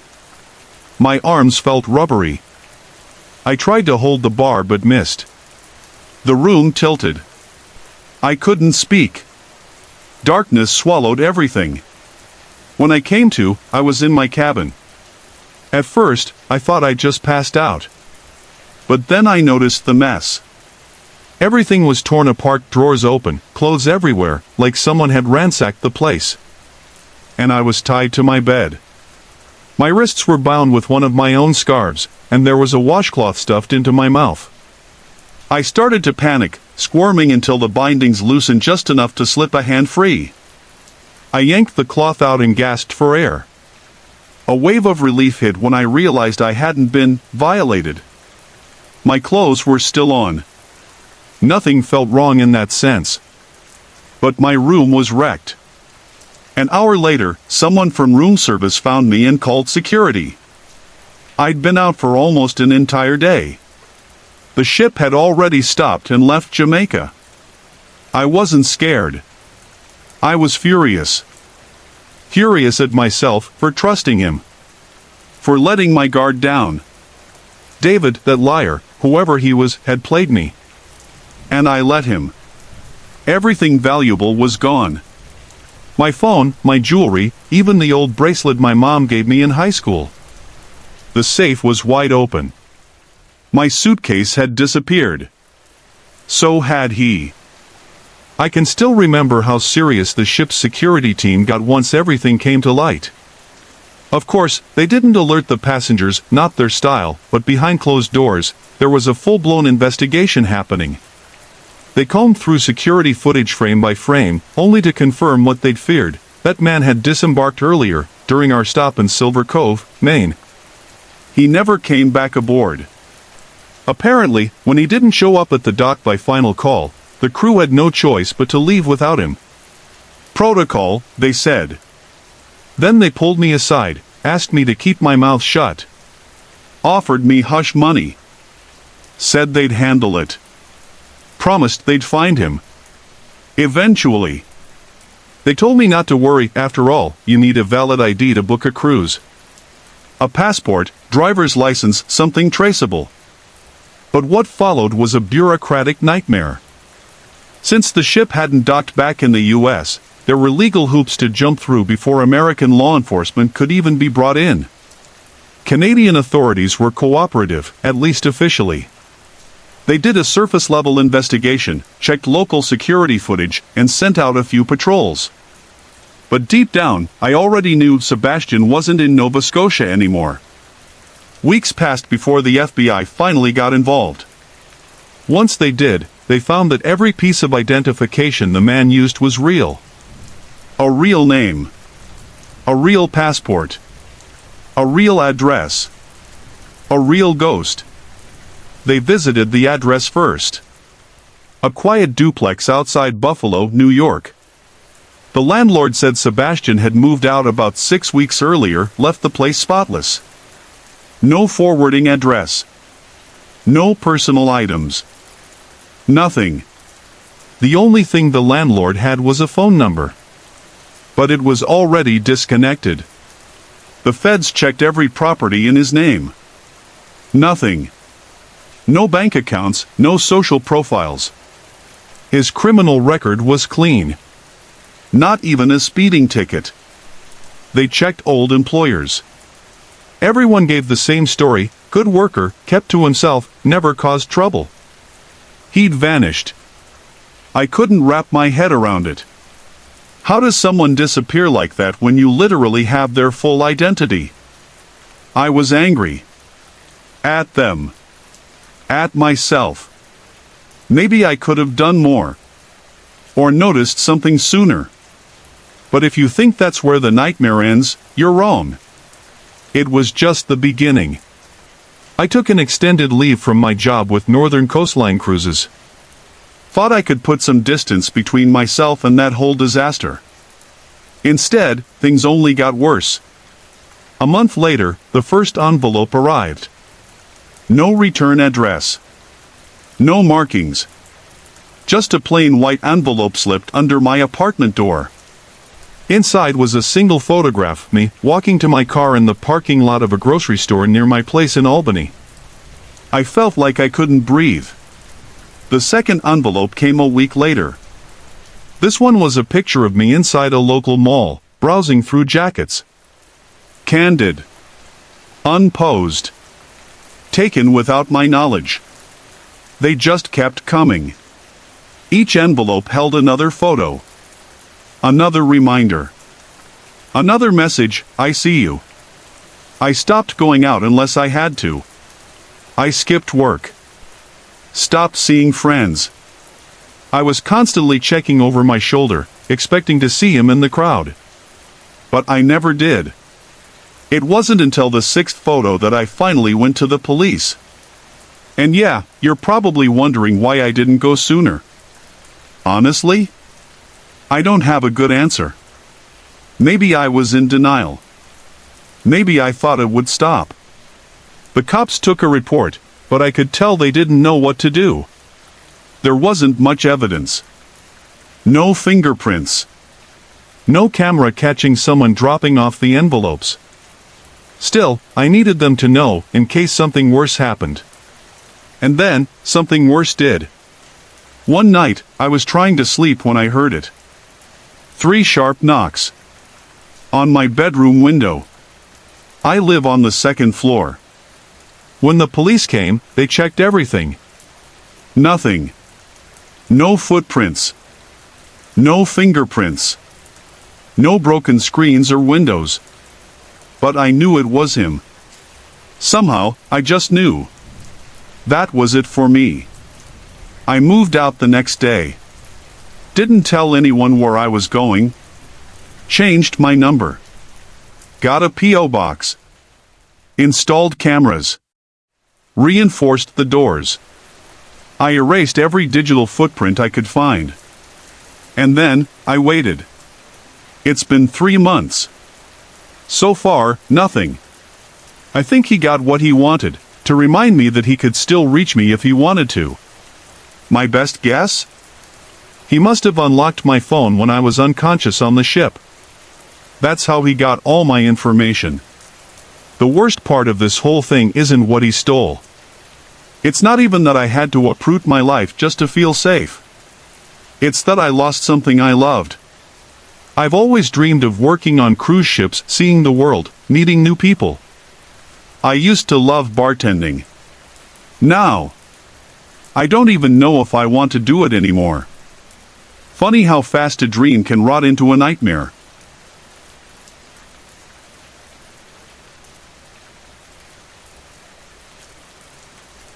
There's a peaceful little lake tucked deep in the woods behind my home in Crescent Hollow, Oregon. I've lived here for nearly 12 years, and that lake has been my private escape ever since. No roads lead to it. No nearby houses. Just thick trees, mossy trails, and perfect silence. I've always had the lake to myself. Never once saw another soul fishing there. I even leave my old green kayak propped up beside this massive pine tree near the bank. Dragging it back and forth every time just doesn't make sense. It's heavy, and the walk is long. So I cover it, make sure no critters crawl in, and leave it where it rests. That evening, it was warm, the kind of summer dusk where the air hangs thick and still. I'd been floating for about an hour, already caught a few decent-sized trout and dropped them into the cooler at my feet. The sky was fading fast. Purples and deep orange slipping behind the treetops. I was just about to paddle back in when I noticed someone on the far side of the lake. They were standing at the edge of the water, barely visible in the dimming light. They held a big metal barrel, like the kind you'd see behind gas stations. Without hesitation, they tipped it over and poured whatever was inside into the lake. My stomach tightened. It looked like they were dumping chemicals, or worse. I called out, trying not to sound aggressive, "Hey! What are you doing?" The person looked up briefly, just a flash of their face, and bolted into the woods. The barrel tipped fully, its contents still draining into the water as they vanished. I squinted through the gloom. The liquid looked dark. Almost like old oil, or blood. It was hard to tell in the fading light, but something about the color made my skin crawl. I sat still in the kayak for a moment. My heart thumped a little faster. I didn't want to jump to conclusions, but I couldn't shake the feeling that I had just seen something I wasn't supposed to. I turned the kayak back toward shore. I was angry, furious, actually. I care deeply about nature, and watching someone pollute this quiet little place made me feel sick. But the fear was starting to outweigh the outrage. Still, I wasn't leaving empty-handed. I gathered my things, secured the trout in the cooler, and pulled the kayak up to the bank. Normally, I'd take my time, prop it back against the pine, cover it carefully. Not tonight. I just yanked the cover over it, left it flat on the dirt, and didn't bother to lean it upright. That's when I heard it. A single snap. A crack of something dry underfoot, like someone had just stepped on a branch close by. I froze. My hand gripped the cooler handle tight. I glanced into the trees. Nothing. No movement. No sound. I was about to call out, maybe a stupid hello? But something in my gut told me not to. I walked away fast. Not quite running, but not calm either. just a straight beeline through the woods to the gravel road that led to my house. I kept turning around, half expecting to see someone in the shadows. I got home in under 5 minutes, tossed the gear in the shed, and rushed inside. Locked the door. Deadbolt and all. I was on edge, really on edge. My hands were shaking as I rinsed the trout in the sink. I wrapped them up and shoved them into the fridge. No appetite for fresh fish tonight. I microwaved some leftovers instead. Then, knock knock.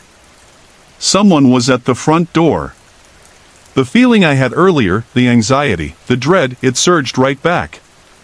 I wasn't being paranoid. Someone really had followed me. Who else would knock this late? My porch light was on, my car was parked out front, and every window shade was pulled shut. Whoever was out there knew I was home. They knocked again. The microwave beeped loudly, perfect timing. Whoever it was had to have heard it through the open windows. A moment later, a knock came at the side window. A man's voice followed. "Excuse me. I think you saw me at the lake earlier. I just want to explain. I didn't move. Didn't breathe." His tone wasn't angry. It was flat. Calm. Way too calm. And the fact that he was now at my window, not the door, told me everything I needed to know. This wasn't someone trying to clear up a misunderstanding. This was someone dangerous. He knocked again. Louder this time. "Hello? I know you're in there." I finally spoke. Just a few words. Not opening the window, not pulling back the curtain. But it was clear he wasn't going away without some kind of response. I shouted, "Hey! Get out of here or I'm calling the cops." I was going to call them anyway, but I wanted him to know I meant business. The man didn't flinch. In a soft, steady voice, he said, "Sir, if you could just open the front door. I'll explain everything." I repeated the threat, louder this time. But he didn't say another word. That silence spooked me more than his voice. I went room to room, locking every window tight and switching the thermostat to a C so I wouldn't have to crack any open. Then I dialed the non-emergency police number and filed a report about both the metal drum he dumped into Hollow Lake and the fact that he showed up at my door afterward.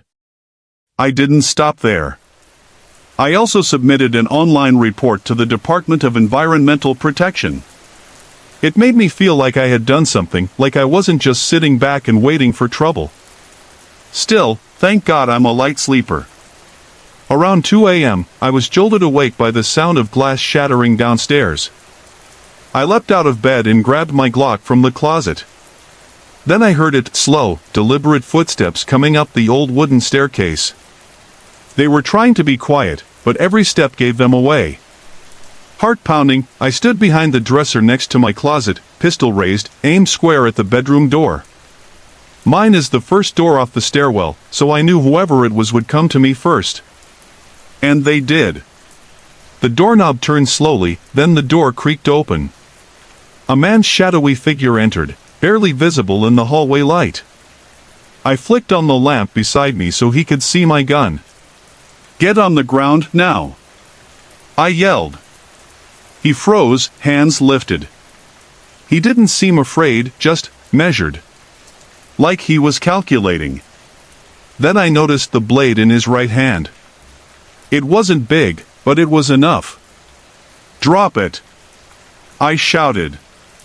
But he didn't. Instead, in a calm voice, he said, "I'm leaving," and turned around fast. He ran.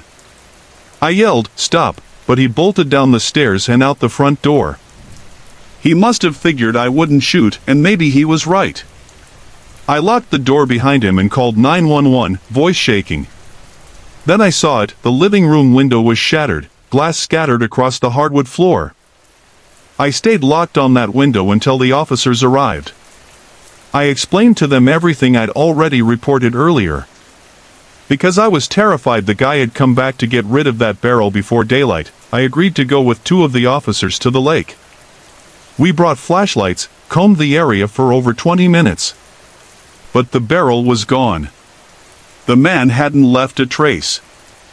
Back at the house, I gave them the best description I could: short, scruffy white male, early 40s maybe, thinning hairline, glasses. He was wearing a black flannel shirt and black jeans. Looked like someone you wouldn't notice twice in a grocery store. After they left, I didn't sleep. I sat on the couch, gun resting beside me, watching reruns of old sitcoms to keep my mind from spiraling. No way in hell I was going back to bed with busted glass and that psycho still out there. At sunrise, my brothers came over to help fix the window. Dale stayed with me while my younger brother and I drove out to Home Depot for parts. Dale ended up staying with me for a few nights, just to be safe.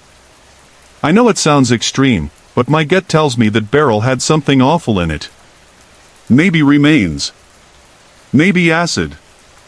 Maybe both. Why else would that guy come after me? You ever get that gnawing feeling in your stomach that something's off? Yeah, trust it. Always. Sorry to interrupt. If you're enjoying the story, let me know in the comments and tell me where you're watching from. Don't forget to like and subscribe for more.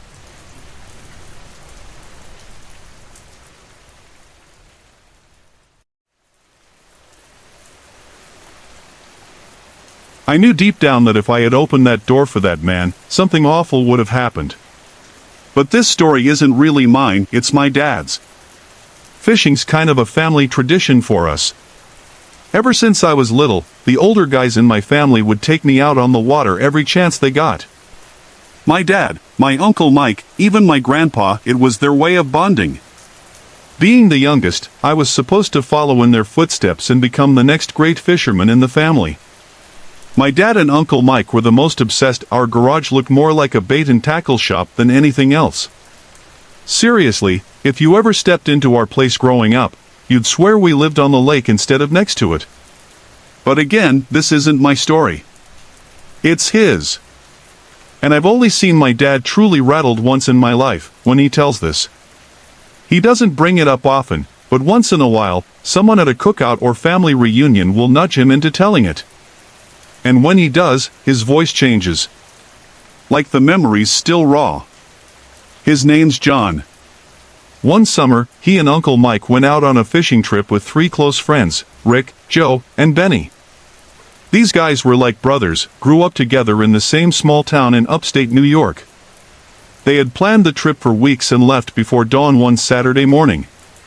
Their destination was a hidden spot on Lake Ravenhill, a couple hours boat ride past the last marina. It was a quiet cove surrounded by pine trees, only accessible by water. Not many people even knew about it. They'd gone there a few times before, always caught tons of bass and the occasional northern pike. It started like any good fishing trip. The boat slid through the morning mist, the lake like glass. The guys swapped jokes and stories, sipped from their coffee mugs, the steady hum of the motor their background music. When they finally anchored in the cove, it was quiet except for birds overhead and the soft plunk of lures hitting water. Benny, always the wild card, cracked open a beer even though the sun wasn't all the way up yet. My dad always says Benny was the fun one. A little too fun. The kind who never stopped grinning and always had a drink in hand. They fished for hours. The occasional cheer when someone reeled in a big one, the hiss of a beer can opening, laughter echoing off the trees. Then things shifted. Around late afternoon, the fog started rolling in. Not just a little haze, but a dense, swallowing kind of fog. My dad said it looked like the lake was getting eaten alive. Rick, who had the most experience on the water, kept muttering that he'd never seen fog like that before. Too thick. Too fast. It ain't right, he kept saying. Joe, ever the joker and already buzzed like Benny, didn't seem too worried. They figured they'd wait it out, but the fog didn't budge. If anything, it got worse. They debated whether to try and navigate out, but Mike, who was driving, nearly scraped the rocks near shore when he tried. He wasn't about to risk the boat. So they decided they'd just sleep on the water that night. But my dad was uneasy. No signal out there. And he had some work stuff he really needed to handle. He told the guys he'd try to hike to higher ground on shore to find reception. Rick and Joe volunteered to go with him. Mike would stay behind with Benny, who by now was barely coherent. They grabbed emergency flares from the boat, just in case, and hopped off onto the muddy bank. Their jeans got damp, but nothing serious. The only light they had came from their phones as they hiked up into the woods. They weren't strangers to the outdoors. Camping, hunting, scouting, you name it. But my dad said something felt off the second they stepped under the trees. The fog was even worse inland. He said it felt like walking through smoke you could almost chew. The light from their phones barely reached a few feet ahead. They started climbing a hill, thinking maybe the height would help with signal. That's when they heard it. Clicking. Soft at first. Like someone snapping twigs or maybe tapping on stone. Then it came again. This time closer. Then, all around. The pattern was weird. Rhythmic but chaotic. Like Morse code written by someone unhinged. They stopped cold. And suddenly, all three knew they weren't alone. Rick, calm but alert, whispered for them to kill the flashlights. "Don't let him see us," he breathed. And just like that, they were swallowed in blackness. The clicking stopped. Silence crashed over them like a wave. A heavy, crushing kind of silence. Then rustling. Closer. Then nothing. And then a scream. Not a normal scream. Something feral. Like it came from deep inside a person but twisted. A howl soaked in pain, rage, and something inhuman. They froze. Then heavy footsteps. Running. Coming straight for them. Instinct kicked in. My dad spun around and fired one of the flares behind them. The flare streaked up, casting the woods in eerie red light for just a second. And in that second, they saw them. Figures. At least 10. Maybe more. Dressed in what looked like animal hides and bones. Faces painted or masked. Holding spears. Rick yanked Joe's arm to stop him from falling, and they ran. My dad said the woods themselves seemed to fight back, branches clawing at their clothes, roots trying to trip them. But somehow, they made it back to the boat. They screamed for Mike to start the engine. He didn't ask questions, just gunned it. As the boat peeled away from the shore, my dad fired the second flare into the sky, toward the trees. For one split second, they saw them again, 15 or more, standing still at the edge of the water. Just watching. The light died. Darkness returned. They kept moving until the fog thinned and the stars finally came out. Nobody said a word for a long time. Just the sound of heavy breathing and water lapping against the hull. They took turns keeping watch that night. My dad didn't sleep. At sunrise, they left. Benny had blacked out and remembered nothing. Lucky him. I still get chills telling this. I can't imagine what it was like to live it.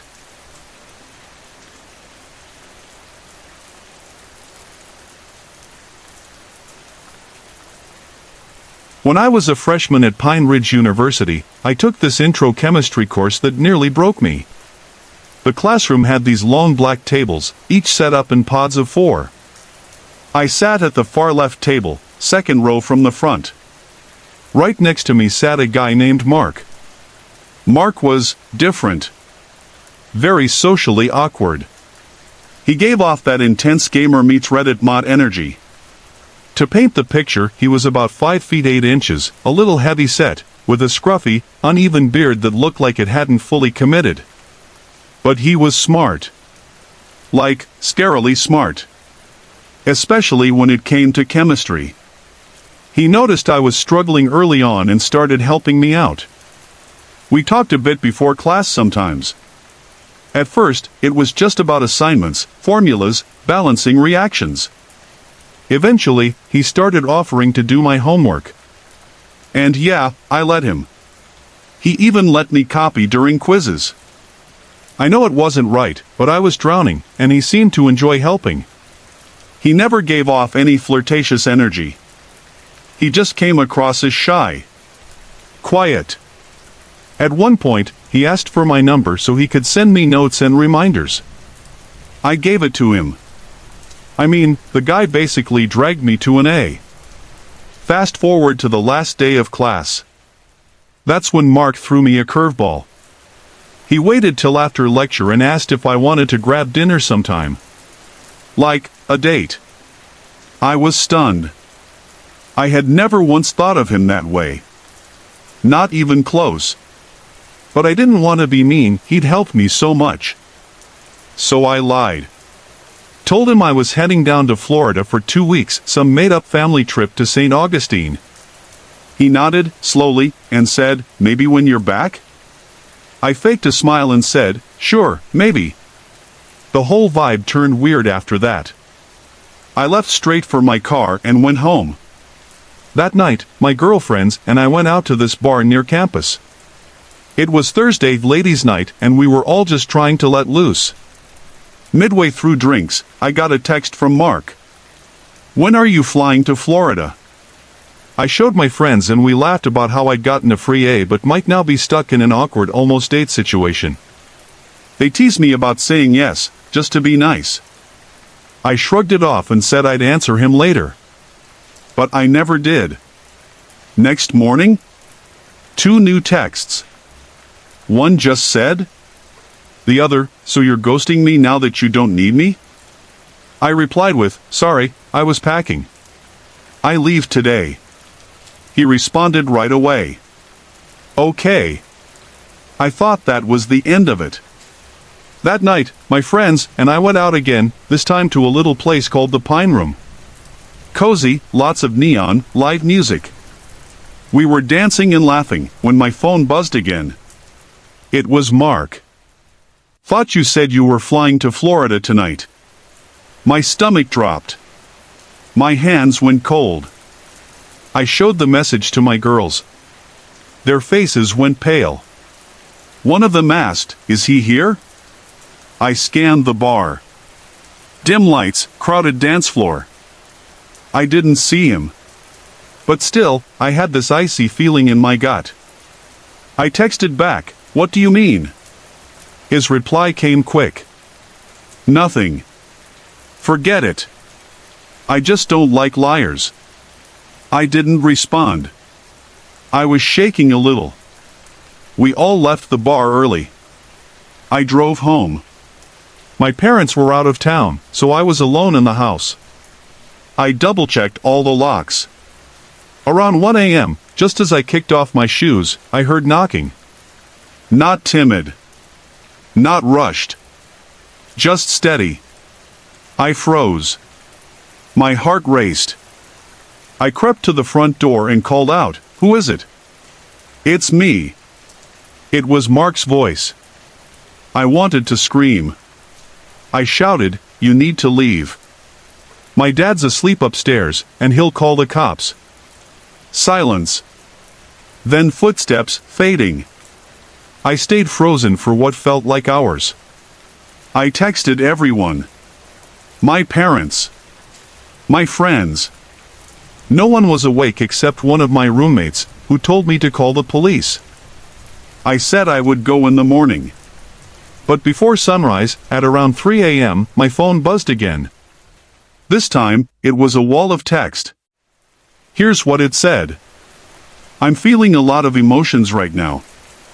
I've been used before. But never like this. I helped you all semester. You needed me. And now you lie to me and disappear. I thought our chemistry, no pun intended, was real. I saw how you looked at me in class. There was something there. Don't lie. I'm not asking for your hand in marriage. I'm asking for one date. Just one. I think I deserve that, after everything I did for you. I'm a good guy. I know I'd make a great boyfriend. Probably even a better husband than most guys you hang out with. Let me come over. Let's talk. I just want to understand. I'm only going to ask once. I'm crushed. Truly. I feel like I wasted months on someone who never cared. I copied the message and sent it to everyone. Then I called my dad.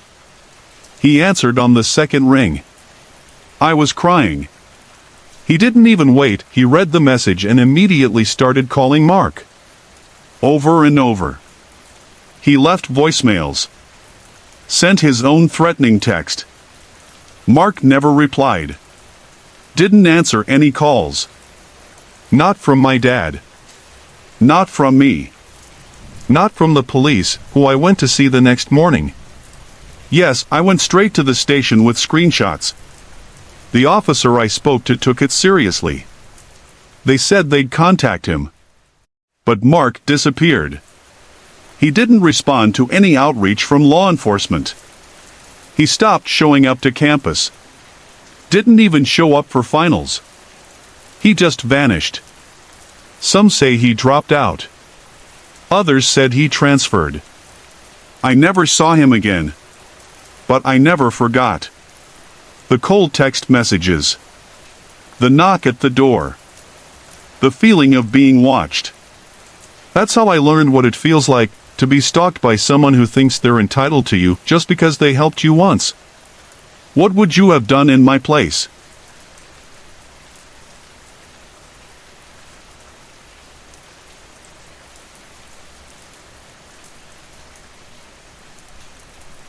Before we begin today's chilling tales, a quick word from our sponsor, June's Journey.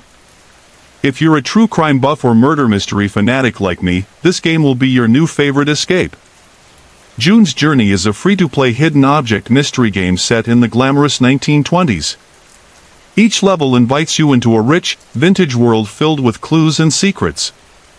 I actually got stuck on the crime scene photo level for ages trying to spot the raven, sneaky little thing. You'll follow June Parker as she unravels the mystery behind her sister's death and uncovers layers of family secrets along the way. One feature I love? You can personalize your own garden island. It's surprisingly calming after a long day. The game's beautiful artwork and captivating storyline make it the perfect experience for amateur detectives looking to unwind. You can play on your phone, tablet, or even PC through Facebook games. Just click the link in the description or scan the QR code on the screen to download June's Journey today. Now, on to our first story. My name is Michelle, and this story is about something I've kept buried for a long time. My late husband, Andrew, was the best part of my life. He died in a motorcycle accident 8 years ago today, April 29, 2016. And although I've tried to move on, this one experience, it never really left me. Andrew and I both grew up in a tight-knit town in Massachusetts. English is actually my second language. We immigrated from Italy when I was a teenager. Andrew always dreamed of visiting the Pacific Northwest, especially the coast of Washington and Alaska. But life got in the way. We kept saying, next year. We never made it. In spring 2018, I decided to finally go. I figured a cruise would be the easiest way to visit the places he loved to talk about. Plus, I didn't want to travel alone. At 36 and child-free, I was hoping for something peaceful. Something to help me grieve. I booked a spot on the Northern Explorer, a popular cruise line that stopped at Juneau, Skagway, Sitka, Ketchikan, and then looped back down through Seattle. I tried to be excited, it was what Andrew would have wanted, but everything felt off. Like I was living out someone else's dream. I admit I may have had one too many glasses of wine the first night after leaving Seattle. I felt like I deserved a little recklessness. After a long day of sightseeing in Juneau, I ended up at this dim little bar just off the harbor. I lost count of how many martinis I ordered. That's when I saw him. He stood out immediately. A man in his early 40s, maybe. Long, greasy brown hair, a wiry beard, and a face that looked like it had seen too much sun or too many secrets. At first, I thought he was just another lonely guy staring across the bar. Maybe I reminded him of someone. Or maybe I looked like someone worth watching. But the way he stared at me, it wasn't flirtation. It wasn't curiosity. It felt like he was trying to burn a hole through my skull with his eyes. I looked away quickly and focused on my drink. But every time I glanced back, he was still there. Still staring. Unsettled, I downed the rest of my martini, tossed a 20 on the counter, and left in a hurry. The night air was cold, and the distant sound of gulls echoing over the water only made the silence feel heavier. I didn't look back. By morning, I'd almost forgotten about him. We docked in Skagway that day, and I threw myself into tourist mode, shopping, walking, pretending to be okay. My day ended, once again, at a bar. I guess I was trying to fill a void I didn't understand. Then I saw him again. Leaning against a lamppost across the street. Same hair. Same face. Same look. He wasn't moving, just standing there with his arms folded across his chest. Watching. The distance made it hard to tell if his eyes were locked on me, but his head was tilted my way. It was enough. My stomach dropped. I blinked hard, trying to convince myself I was seeing things. Maybe it was just someone who looked like him. Maybe the wine was catching up to me. But deep down, I knew. It was him. I swear, he was wearing the same exact outfit I'd seen him in back in Jackson Hole. That black hoodie, the worn jeans, even the faded Converse. A chill ran up my spine. Was someone seriously following me? My palms got clammy, so I rubbed them on my jeans and kept my head down, trying hard not to look again. But even from that distance, I could feel his presence, like static in the air. Against my better judgment, I glanced up. He was gone. You'd think I'd feel relieved, but I didn't. If anything, my anxiety doubled. I spun around, scanning the crowd to see if he had moved closer. I didn't want to walk back to the Airbnb alone, so I approached a couple heading out and chatted briefly, just to feel safer. I walked with them until we parted ways near the edge of the dock. That night, instead of crashing in my room, I wandered the little lake cruise ship, hoping to spot him again.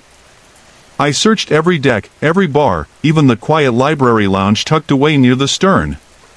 But by midnight, I gave up. I figured I was losing my mind. The next morning, we docked in this small Vermont town, Cedar Hollow. Instead of exploring like the others, I stayed by the gangway, watching every person step off. I didn't miss a single face. He wasn't one of them. Frustrated, I headed back inside and spent the rest of the day lying by the indoor pool, trying to pretend I wasn't unraveling. The final stop on the cruise was a historic riverside town called Ashridge Falls. I knew I couldn't waste another day locked in fear, so I forced myself to go ashore. Feeling a little paranoid, I avoided the bars and anything remotely intoxicating. Instead, I just wandered, taking in the autumn breeze, the maple trees in full color, and the quaint, quiet streets. It was peaceful, until it wasn't. And then, there he was. Down the street. Standing in the middle of the road. Arms at his sides. Just watching me. This time, I didn't freeze. A strange surge of adrenaline kicked in.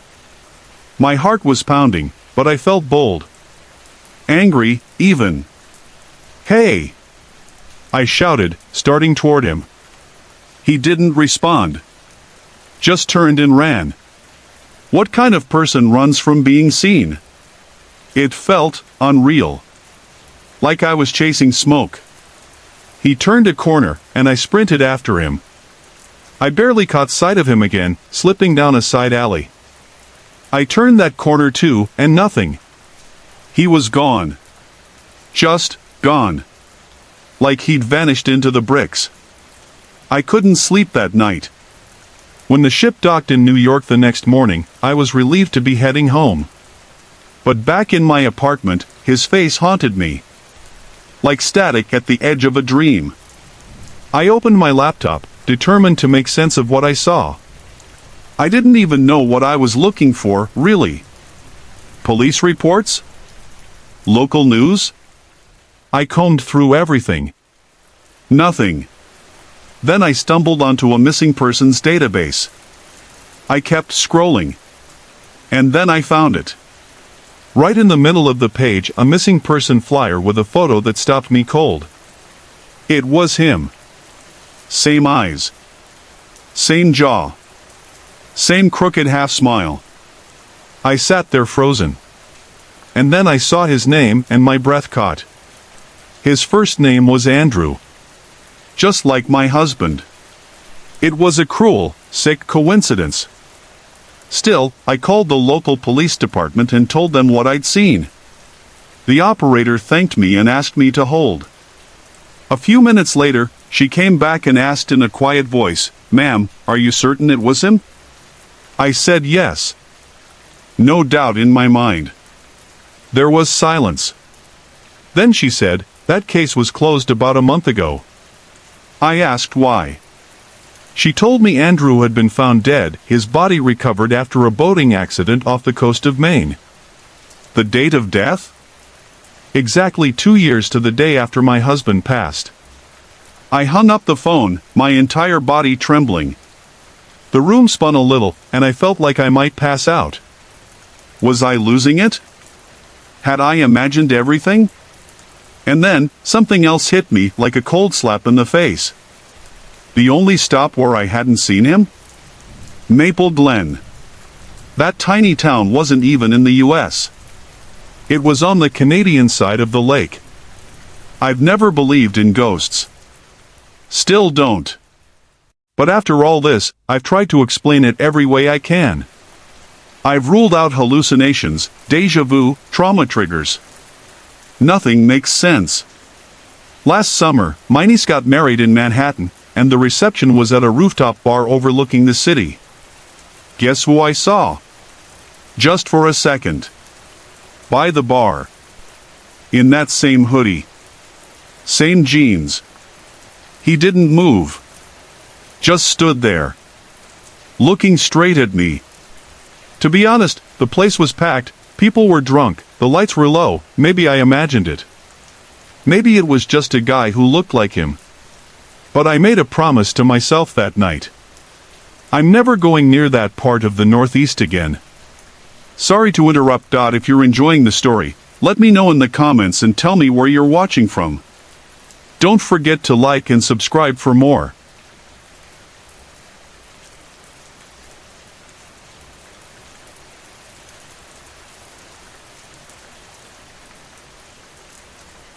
Let me take you back to last summer. I'm Emily, a senior at Northern Pines College in upstate New York. A few of us, me and my best friends Lauren, Jess, and Katie, decided to go on a cruise to decompress after finals week and some major drama in our sorority. We had just turned 21 and booked a Carnival cruise that left from Miami and stopped at a few Caribbean islands before looping back. The plan was simple: dance, drink, and forget everything stressful for a while. I was tight with Jess and Katie. Lauren, not so much. There had been some friction between us lately, petty stuff. She'd make comments about my workout routines for the clothes I wore, and I couldn't help thinking she was just insecure. But I figured we could still enjoy the trip together.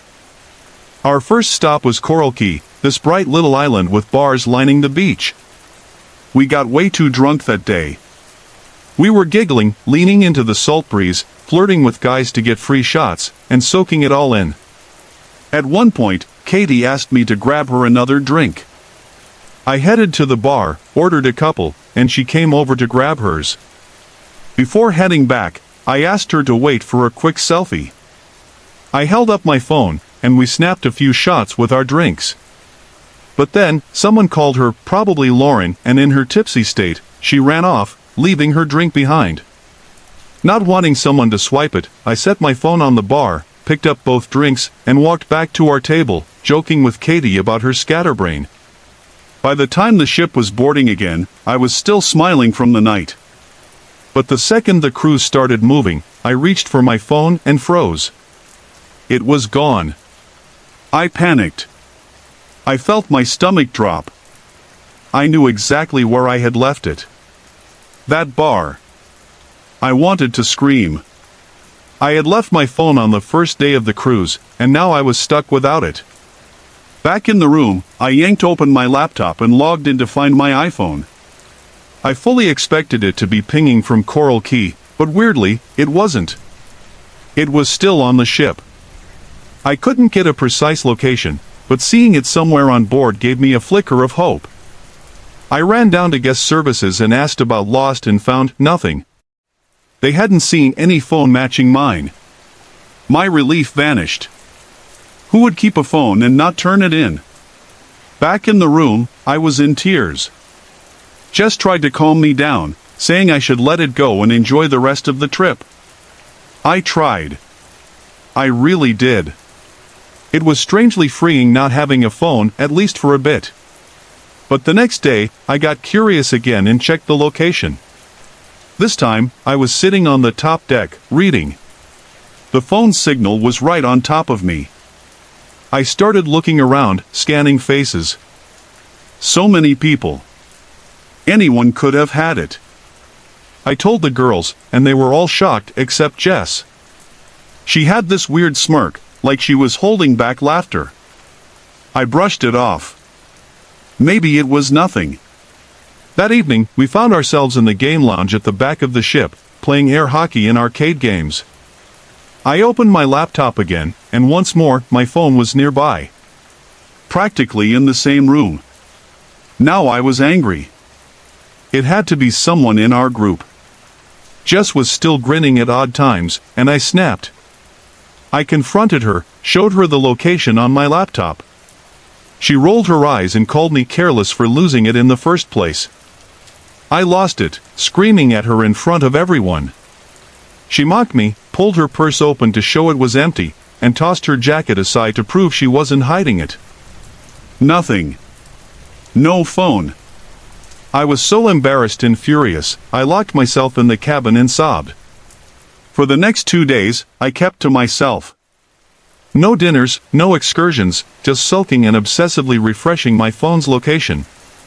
That last night, something changed. I came back from a solo dinner and noticed an envelope on the floor of our cabin. Someone had slipped it under the door. I picked it up, opened it, and read the letter inside. It was handwritten, shaky script. It said the writer's name was Bart Vakinski. He claimed he found my phone, had gone through my photos, and said he couldn't believe someone so beautiful could be real. He said he wanted to meet me when the time was right. My heart dropped. It was disgusting. Some stranger had my phone, had gone through my stuff, and somehow knew where I was staying. I ran to the ship's security, but they didn't have much to offer. They took the letter, said they'd monitor the cameras, but they weren't hopeful. I was shaken. I slept with a chair jammed under the doorknob that night. The cruise finally ended. We returned to Miami, and my dad drove down to pick me up. I hugged him so tight it hurt. Taylor and I made peace before we all parted ways. But the story didn't end there. That same night, I was in my bedroom back in New York, curled up watching reality TV. My laptop was on my lap, and suddenly it hit me, what if I checked the phone's location again? I pulled up the tracker. It was still active. And the little Bluetooth was sitting right on top of my house. I froze. My chest locked up. I couldn't breathe. I screamed. My dad burst in, and when I showed him, he didn't hesitate. He grabbed the hunting rifle he kept in his closet and bolted outside in his socks. I followed, heart hammering in my chest. My dad fired a shot into the air and shouted louder than I'd ever heard. And that's when we saw him. A man jumped over the side fence and ran down the dark street. My dad held back from chasing him. We stood in silence, stunned. Then we looked around the backyard. One of our extension ladders was leaning against the house, right underneath my bedroom window. Even worse, my window's wooden latch had been sawed halfway through. Another few minutes, and he might have been inside. I still get chills thinking about it. We filed a police report. The phone's been deactivated, but it's been nearly 2 weeks, and I still can't sleep. I lie awake, wondering what he saw. What he saved. What he might do next. He knows my name. My address. My face. If anything else happens, I'll let you know.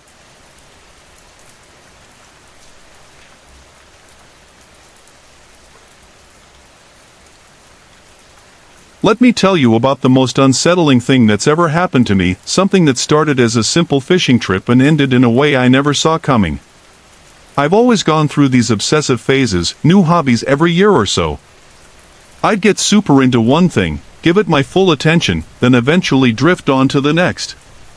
In the summer of 2022, my thing was fishing.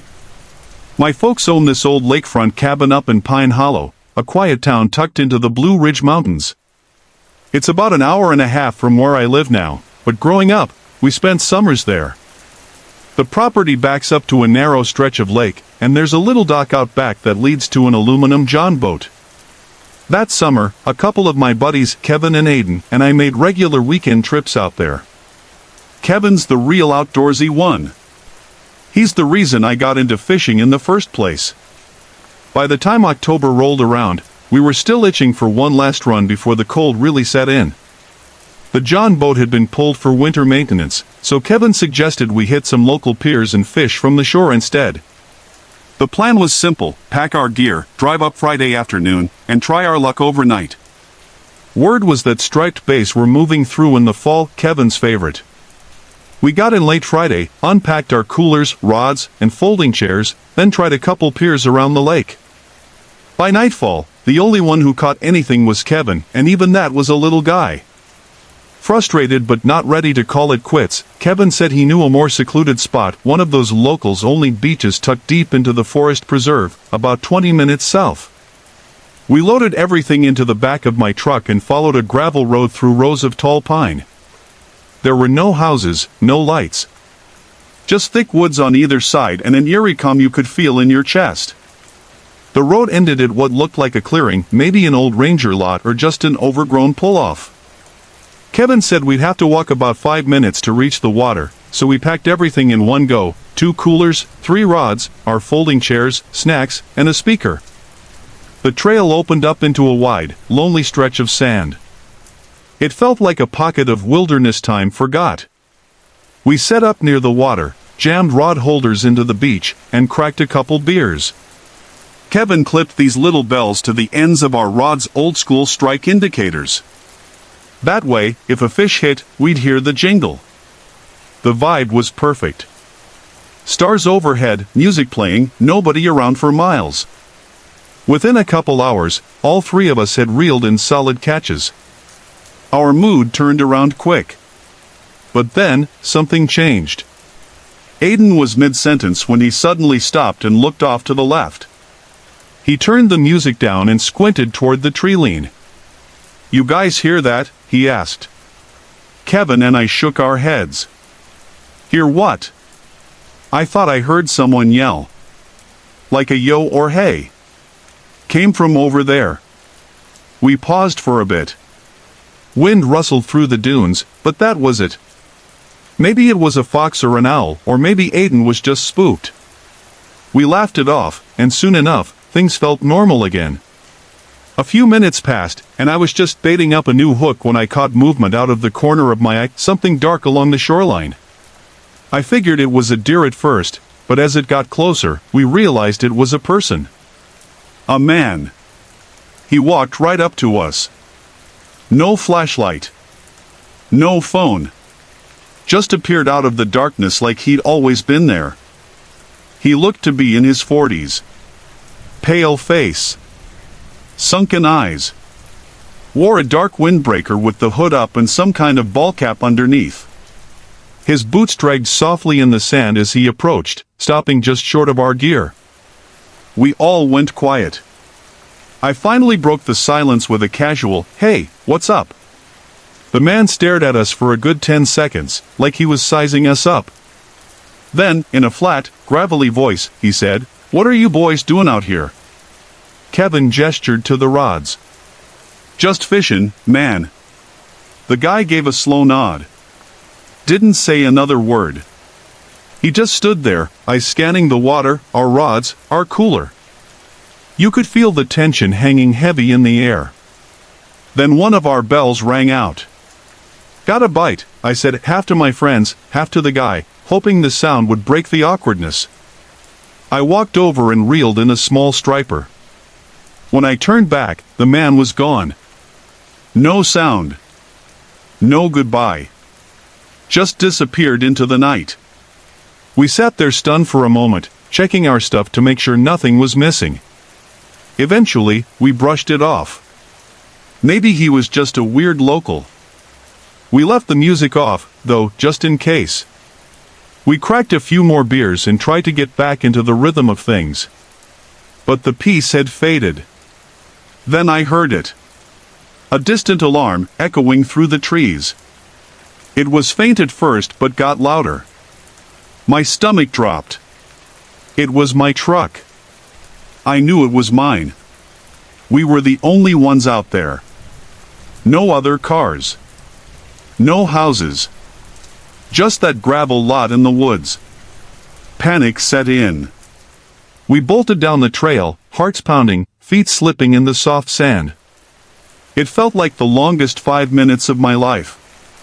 When we got to the lot, my truck looked like it had been attacked. The driver's side window was shattered. All 4 tires slashed. Glass crunched under my boots. I couldn't breathe. I called 911, hands shaking. Told them our location, what happened. The operator asked if I knew who did it. I mentioned the man on the beach. As I was speaking, we heard rustling in the trees behind us. Twigs snapping. Something or someone moving fast through the brush. Adrenaline kicked in. We sprinted about 200 yards down the road and dove into the tree line, trying to stay low.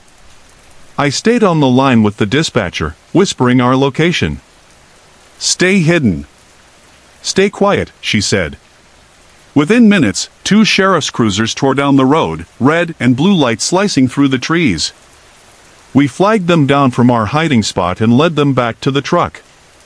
The deputies scanned the woods with flashlights while we explained everything. One of them found a large hunting knife in the brush, still damp from the night air. They bagged it for prints. They told us we did the right thing by running. Whoever that man was, they said, he likely meant us harm. Hearing that made the whole thing feel way too real. The officers helped us gather what gear we'd left at the beach. Most of Kevin's tackle box was missing. My wallet and some cash from the glove box, gone. They gave us a ride back to the cabin and stayed until we felt safe enough to lock up and settle in. We didn't sleep that night. Just sat around the living room, trying to process it all. The next morning, Aiden called a buddy who lived up north. He picked us up a few hours later and drove us back to town. I had the truck towed to a local shop and didn't get it back for almost a week. I never heard anything from the cops. No follow-up. No arrest. That man, whoever he was, he just disappeared. I haven't been fishing since. Sorry to interrupt. If you're enjoying the story, let me know in the comments and tell me where you're watching from. Don't forget to like and subscribe for more.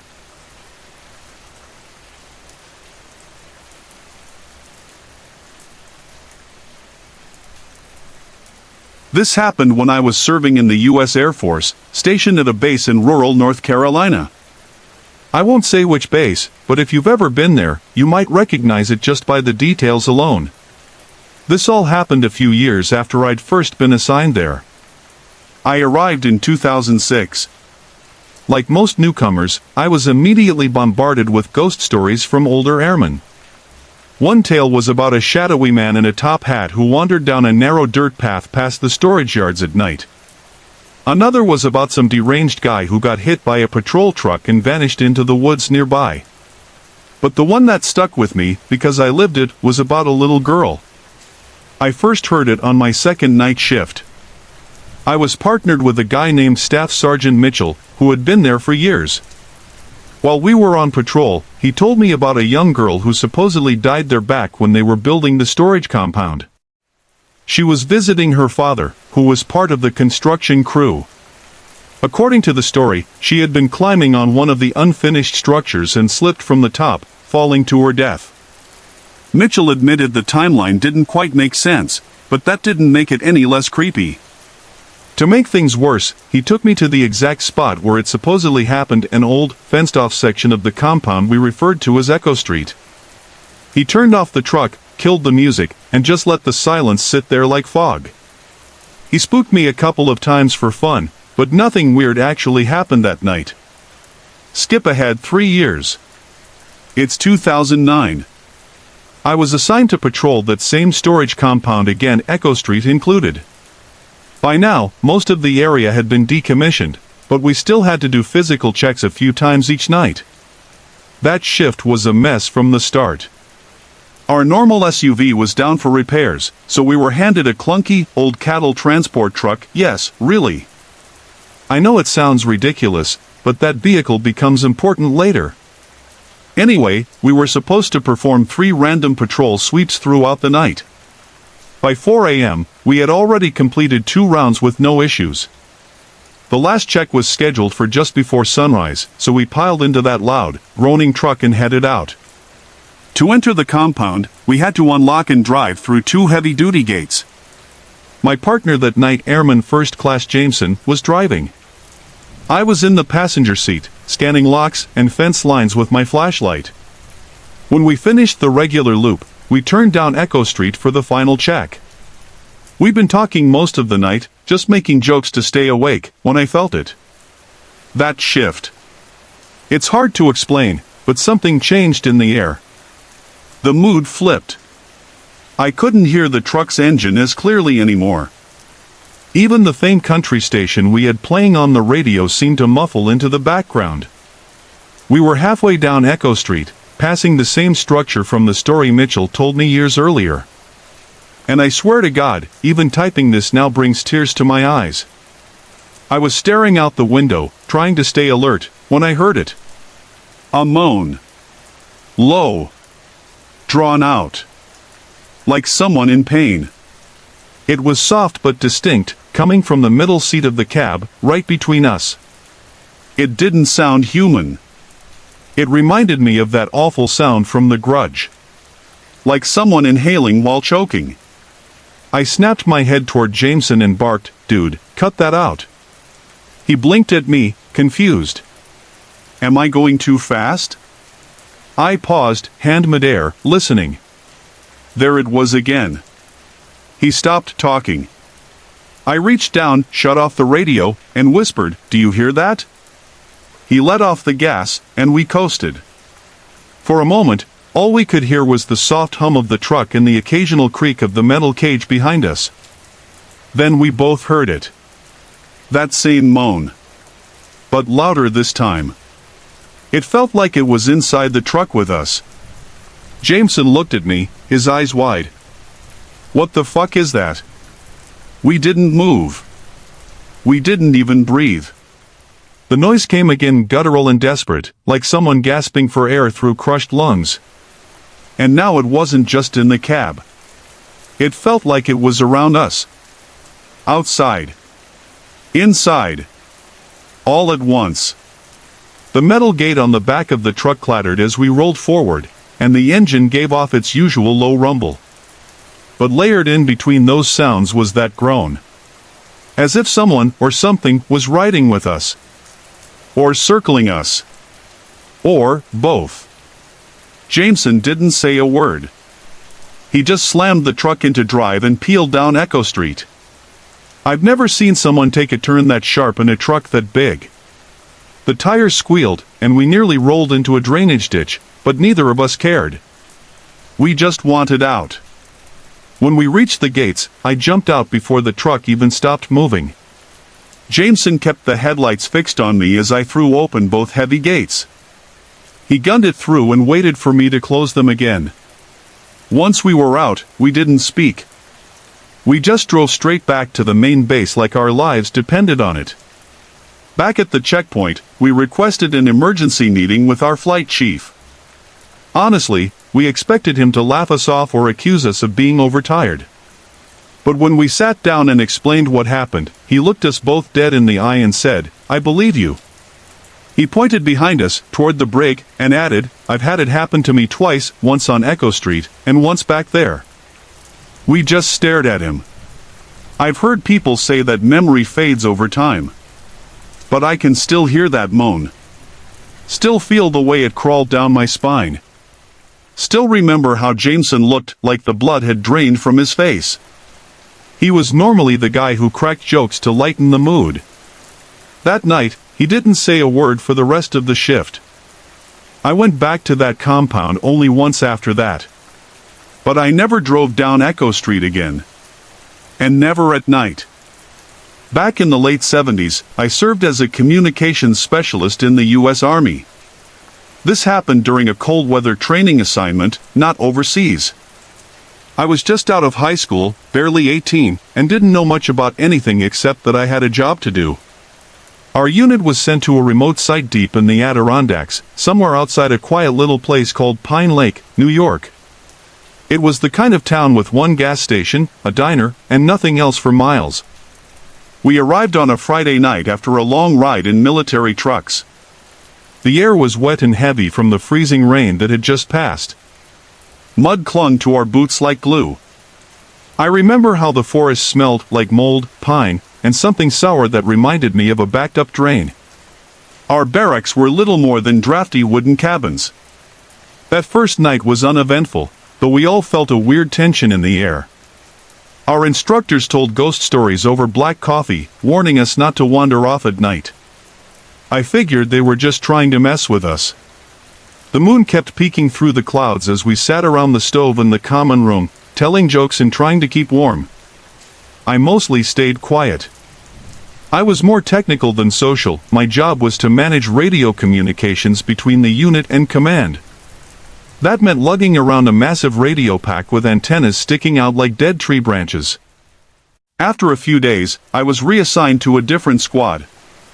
Their previous radio guy had fallen through some ice on a night exercise and was sent home. My new team was tight-knit, already familiar with the terrain. It didn't take long before I saw real panic in their eyes. One night, during a snow drill near the tree line, we heard the sound of something moving fast through the woods. Then came gunfire, loud, chaotic, but we couldn't see a thing. We hit the ground and returned fire toward the sound.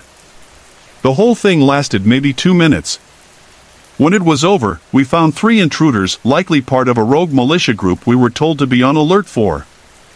They were lying face down in the snow, blood soaking into the white ground like ink on paper. I'll never forget their faces. Young men, not much older than me. One still had a cigarette tucked behind his ear. That night changed me. But strangely, I didn't feel guilt, just a numb, heavy silence inside. We were told they would have killed us if we hadn't acted first. Maybe they would have. A few days later, I was pulled aside. My sergeant said someone wanted to speak with me. I followed him into the administrative hut and found a man already waiting. He was older, maybe late 50s, with sharp features and an odd sense of calm. He introduced himself as Mr. Whitmore, a field intelligence officer stationed in the region. Even my commanding officer seemed nervous around him. He told me I was being reassigned to assist his special operations group as their RTO radio telephone operator. I didn't want to leave my unit, but orders are orders. So I packed up and boarded a Black Hawk with him early the next morning. We flew deeper into the mountains, landing in a clearing near an abandoned ranger outpost. The place looked like it had seen better days. Tattered tarps hung over broken fences, and a dozen soldiers, none in standard uniform, moved about silently. Some wore gas masks. Others carried equipment I'd never seen before. They barely looked at me. Their expressions were blank, hollow. It felt off. I tried making small talk, but they gave me nothing. Just glassy stares like their minds were somewhere far away. Mr. Whitmore led me into a small cabin and told me to wait inside. Someone would come for me soon, he said. But curiosity got the better of me. After 20 minutes alone, I stepped outside and wandered toward the main tent. I wish I hadn't looked inside. There was a long table lit by a single flickering lantern. On it sat 6 glass containers. Inside each one was a severed head, frozen mid-expression, as if still trying to scream. Wires and tubes ran from their skulls into machines humming softly. A greenish fluid bubbled inside the jars, and God help me, their eyelids twitched. Their mouths moved. Not wide, not loud, but enough to be real. I stood frozen. Then I felt a hand grab my shoulder. It was Whitmore. His face was stone. "You weren't supposed to see this," he said. I muttered something, probably a question, but he cut me off and marched me back to the cabin. That's the last thing I clearly remember. I woke up the next day in a military triage unit outside Albany, wrapped in bandages with broken ribs and a fractured collarbone. No one could tell me what happened. No one would even confirm that a Mr. Whitmore ever existed. My transfer records were blank. I never saw that place or those strange soldiers again. Sometimes I wonder if it was all part of some classified experiment. Maybe they were trying to gather intel from the dead. Maybe they were trying to bring something back. Either way, whatever I saw that night wasn't supposed to be seen. And I don't think I was supposed to survive it.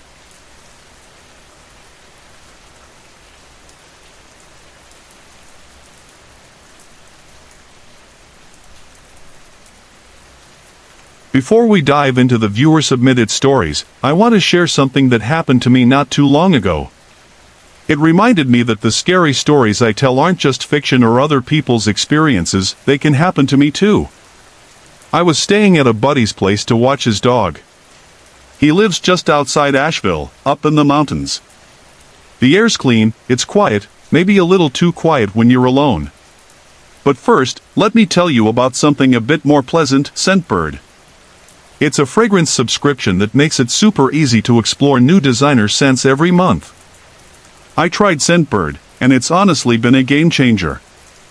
Your first fragrance is only $8 with my code, and after that, it's just $16.95 a month. That's way cheaper than most travel-sized colognes you find in stores. Through Scentbird, I found 2 of my go-to scents, Eros Flame by Versace, which smells classy with Italian lemon, pink pepper, and vetiver, and Cross River Gorilla by Sanctuary, which has a more casual, everyday vibe.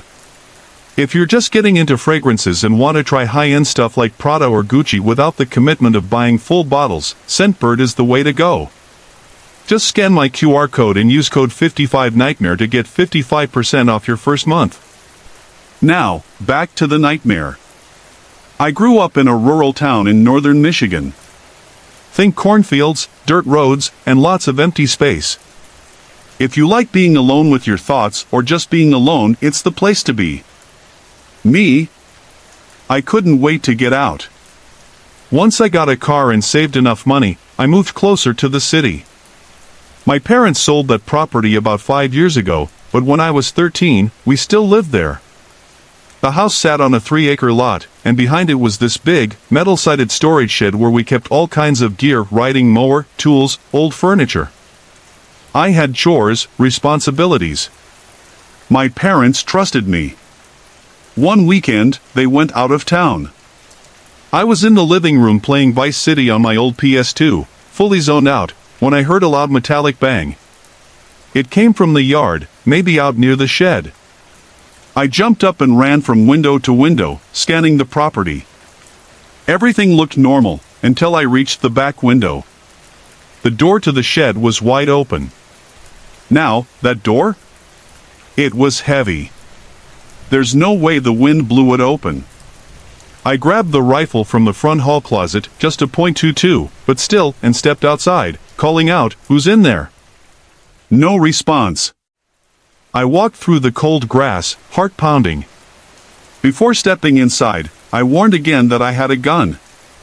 The shed was cluttered, lots of places for someone to hide. The shadows made everything feel off. I suddenly felt this deep unease, like I'd stepped into something I wasn't ready for. I closed the shed door, backed away, and locked up the house tight. Then I parked myself by the window with the rifle and just stared out, waiting. That door hadn't opened by accident. I knew it in my bones. I tried calling my dad on the landline. No answer. Left a voicemail. This was back before texting was common, so that was normal. I went back to my spot, flipped on the TV just for background noise, and sat still. Then I heard it, soft creaking, from upstairs. My stomach dropped. I froze. Was I imagining things? Or was someone inside now? I grabbed the rifle again and slowly crept up the stairs. I didn't make a sound. No yelling this time. I didn't want to alert anyone. I reached the upstairs hallway and flipped on the light. 5 doors. All shut. 4 bedrooms and a bathroom. I remembered the sound had come from the far side, my parents' room. I crouched down and peeked under the door. 2 bare feet. Facing away from me. I felt everything tighten. My breath caught in my throat. It was real. Someone was in the house. I backed away slowly, walked down the stairs without a sound, and locked myself in the bathroom. Then I called my dad again.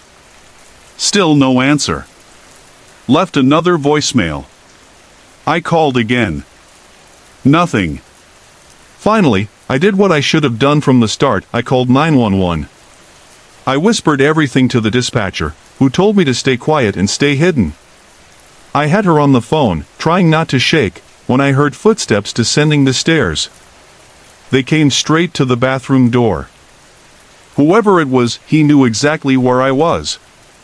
The footsteps stopped. Silence. Then I heard a man's voice. "What's up, kid?" That voice, even now, I can hear it in my head. It was deep, calm, like he wasn't worried at all. I felt tears sting my eyes. Against the dispatcher's advice, I spoke. I said, loud and clear, "I'm on the phone with the cops. I've got a gun." She was still talking, and I put her on speaker so he could hear her voice too. The man tried the door handle. It didn't budge. After a few seconds, I heard him walk away. Then a door slammed. The back door. He was gone. I stayed put until the police showed up. When they did, it felt like my chest could finally expand again. They searched the whole house. The guy was gone. They asked if I had somewhere else to go that night. I called my uncle, and he came to pick me up. But that night stuck with me. Still does. Because it was my fault. I'd forgotten to lock the back door when I went to check the shed. That's how he got in. Even with a rifle in my hands. I didn't feel safe at all.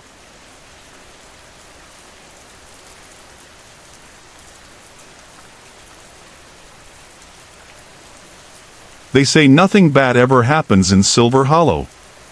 It's a quiet little town tucked between pine-covered hills and winding backroads, one of those places where everyone waves, where front doors stay unlocked, and the night is still enough to hear the wind whisper through the trees. That was home. That's where I grew up. My name's Kate. I was 18 when my parents took off for their anniversary trip to Florida.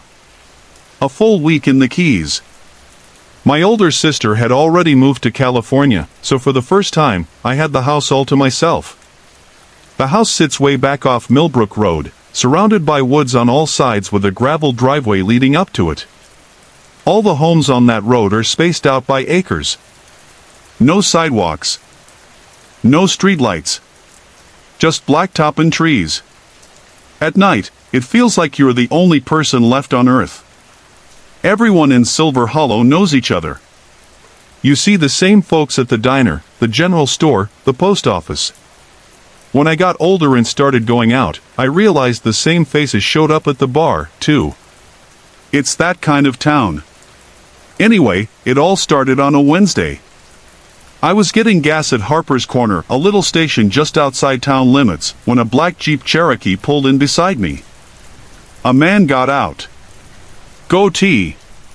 Faded jeans. Looked mid-40s. He nodded, gave me a friendly "hey there," and started filling his tank. Totally normal. People around here are polite like that. But then he walked around to my side of the pump and said, "Excuse me, ma'am, you happen to know how to get to the interstate from here?" I told him the way, best I could. He pulled out a small notepad and wrote it all down. I remember thinking it was weird he didn't just use his phone, but I shrugged it off. Maybe he was old school. He smiled, asked if I was from around here. I told him, yeah, born and raised. He didn't say where he was from. Just out of town. He asked my name, and without thinking, I told him. Kate. He said, "Pretty name," then hopped back in his Jeep. I got into my car and headed back down Millbrook, the way I always did. As I turned into our long gravel drive, I noticed something in my rear view. It was the same Jeep. Black. Same license plate. He kept going, driving right past the house, no hesitation. But he turned in the opposite direction I told him to go. For a second, I thought maybe he just got the directions wrong. Maybe he forgot. That's what I told myself. The rest of that day was uneventful. I watched TV, did laundry, scrolled through social media. That night, I was heading out to meet some friends. As I stepped outside, I thought I heard something. Footsteps. It was summer, and the woods are alive that time of year. Deer, raccoons, foxes, it could have been anything. So I ignored it. Got in my car and left. Hours later, after midnight, I pulled back up the driveway. I grabbed my purse and stepped out of the car. The trees stood quiet in the night, and the crickets had quieted. That's when I heard it. Kate. A man's voice. From the woods. Calm, like a whisper that shouldn't be there. Every hair on my body stood up. I fumbled with my keys, got the door open, and slammed it shut behind me. My heart was racing. I tried to think of a logical reason, maybe a neighbor. But none of them would call out like that and not show themselves. That wasn't right. I called my parents. My dad said it was probably one of the neighbors messing around. He told me not to worry unless someone came to the door. I didn't tell them about the Jeep or the guy at the gas station. Not yet. Saturday came. I stayed home most of the day. That night, I was supposed to meet my friends again.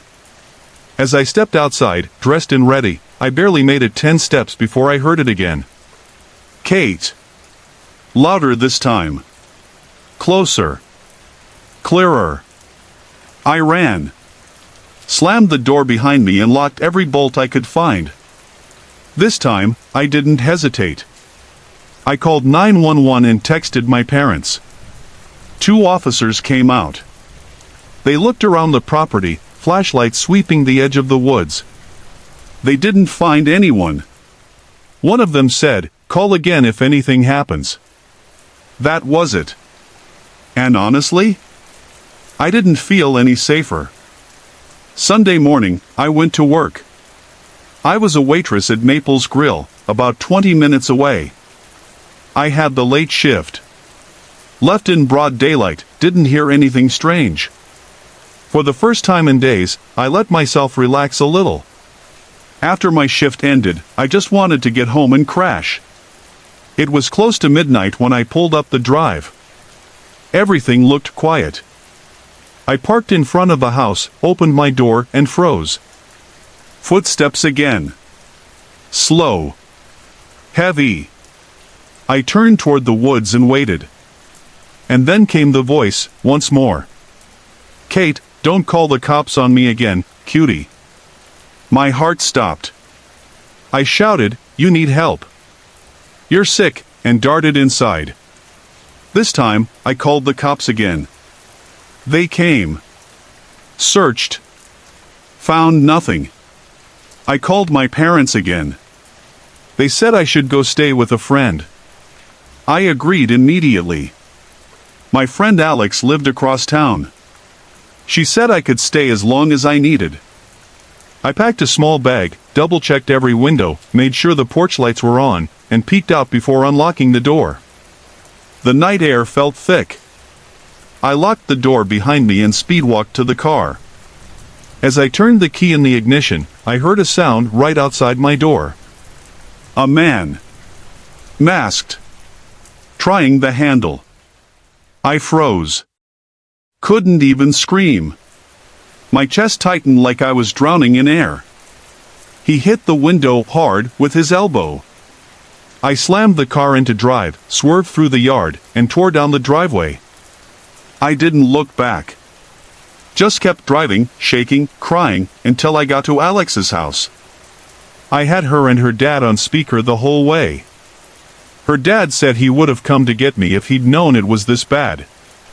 Together, we called the cops. Again. Officers went to my house. Checked the doors, the windows. Said nothing was broken.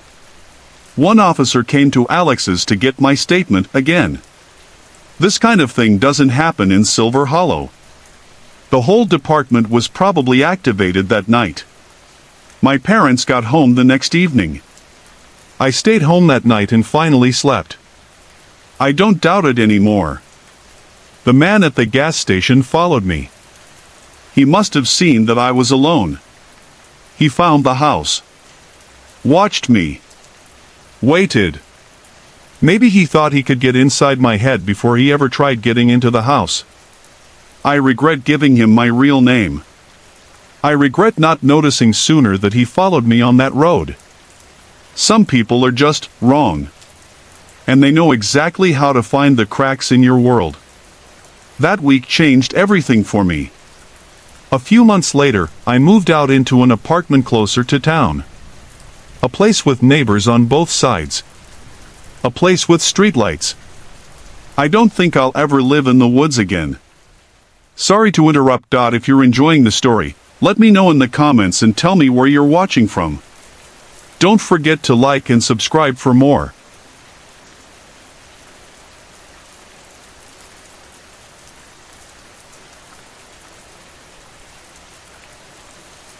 I was home alone one weekend in mid-February. My folks had gone to visit my aunt in upstate New York. I don't remember exactly why I stayed behind, probably some teenage excuse like a project or not wanting to miss a tournament with my friends. I was 16. Back then, I was obsessed with StarCraft. I'd easily lose hours at a time in that game, especially on Friday nights. My setup was in my bedroom, which was right off the front hallway on the first floor of our house in a quiet little town called Cedar Hollow. That night was cold. Windy.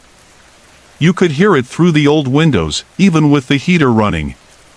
I had my headset on, fully zoned in, when I heard the doorbell ring. Twice. Quick and sharp. I paused my game and took off the headset, kind of annoyed. I didn't want to leave my computer for long, especially mid-match. I walked over to the front door and called out, "Who is it?" A soft voice responded. It was muffled, but I could make out that it was a woman. I flipped on the porch light and peeked through the glass.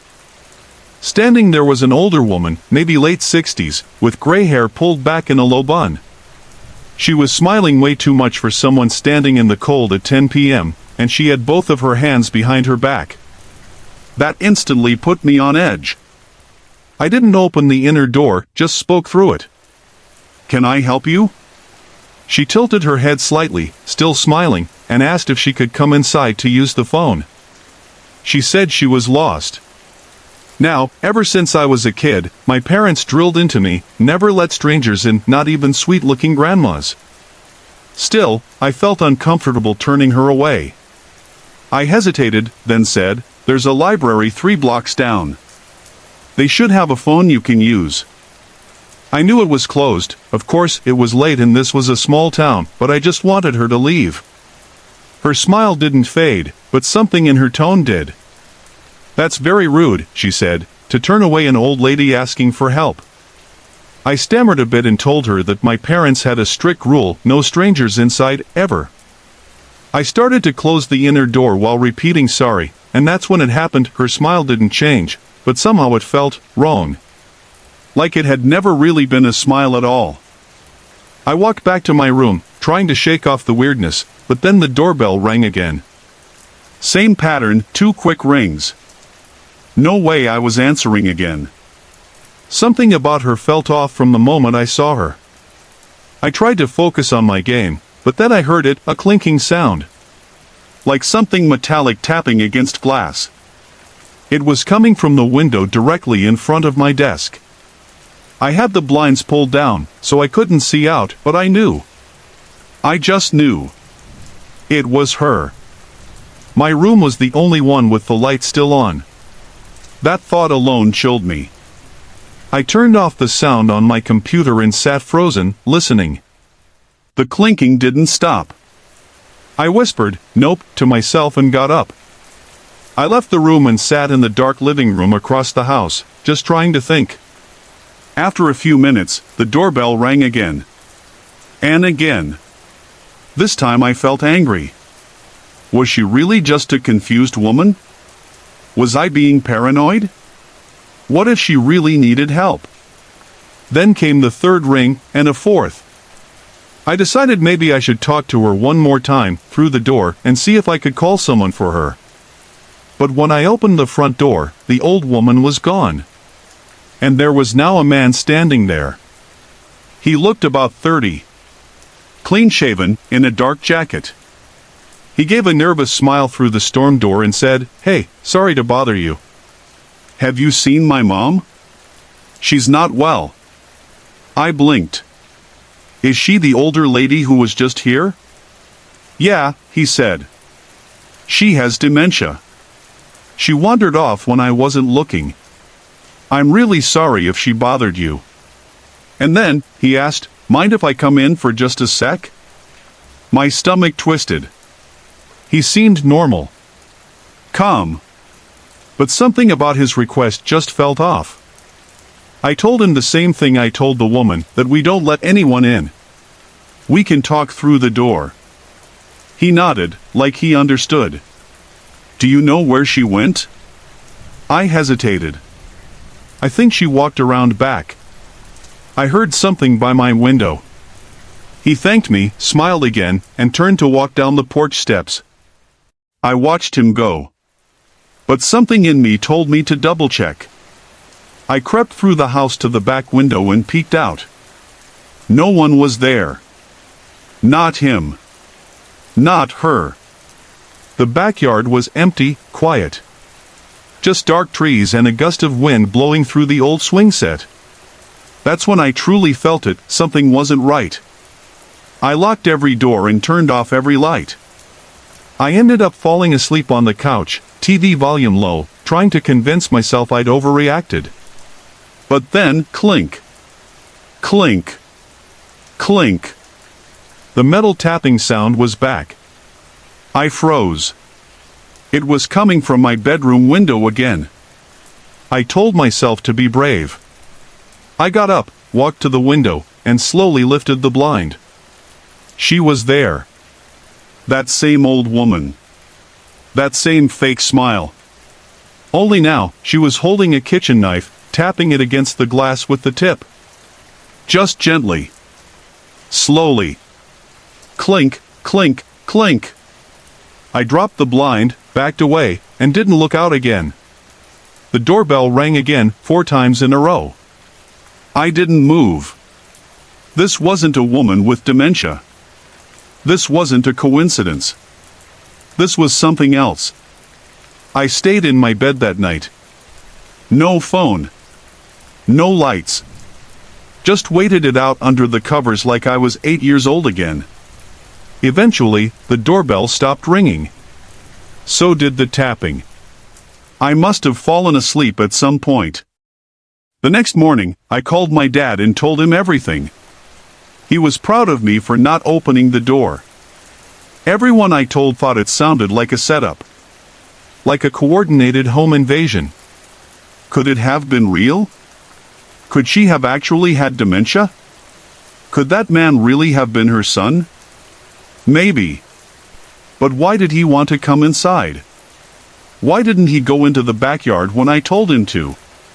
And how did he know she had come to my house specifically? Too many questions. Too many things that don't add up. I still think about that night. And I still never answer the door after dark. Ever.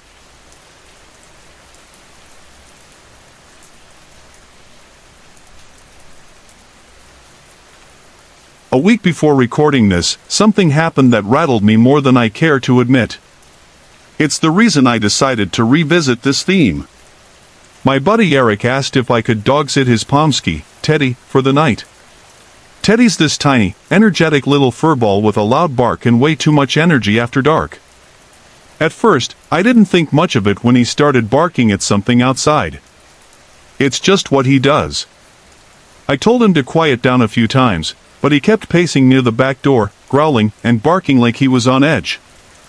Eventually, I figured maybe he needed to pee or something. So I headed to the back to let him out. But the second I got close to the door, I stopped cold. Someone was on the other side, trying to open it. Through the mesh of the screen door, I saw a man staring directly at me. He was standing in the backyard. And that backyard is surrounded by a locked fence. There's no way he should have been back there. He didn't look like anyone I knew, definitely not one of Eric's relatives. I asked, "Can I help you?" And the guy, mid-50s maybe, scruffy, filthy, clearly not sober, just stared back and asked, "Is Sarah home?" Sarah's Eric's younger sister.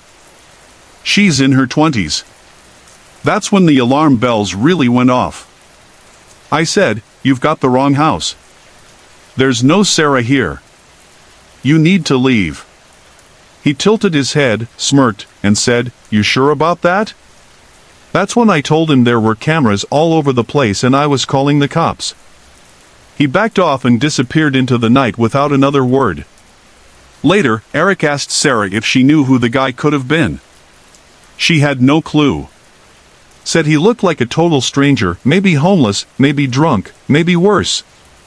But the scariest part? He didn't knock. He tried the handle first.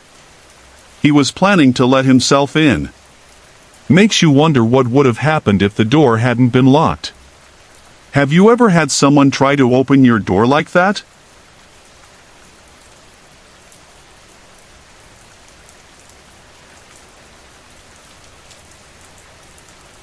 I'm nearly 60 now, and even after all these years, fishing's still the one thing that makes me feel alive.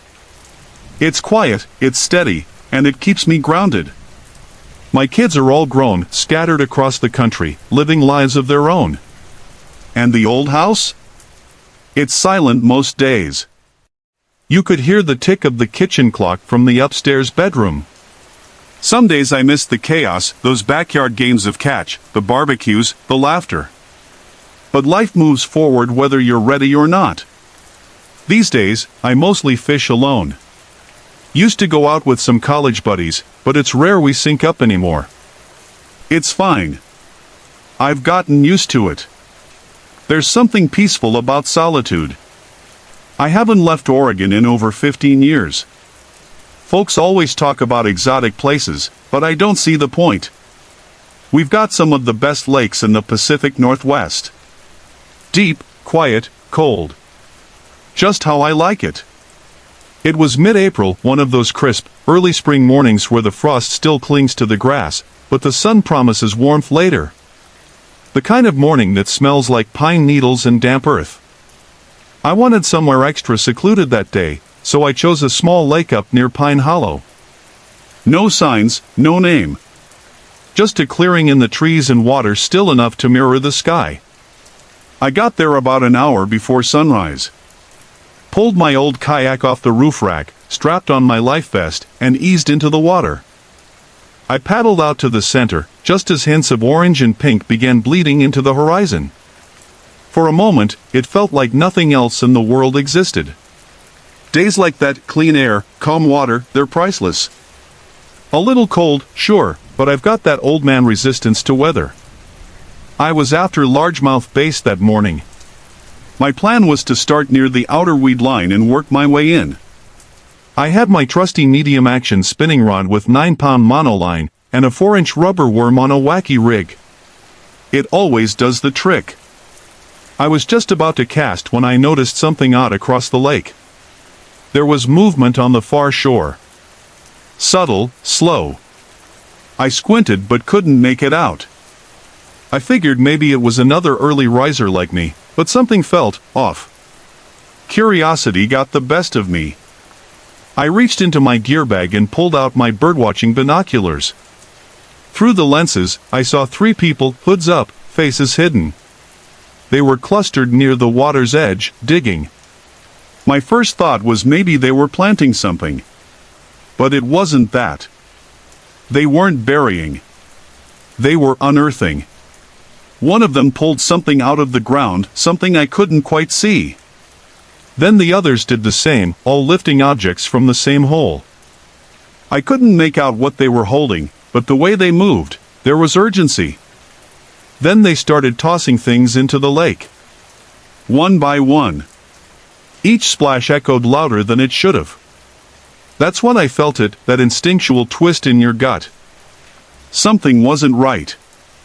A chill, deeper than the morning air, crawled over my skin.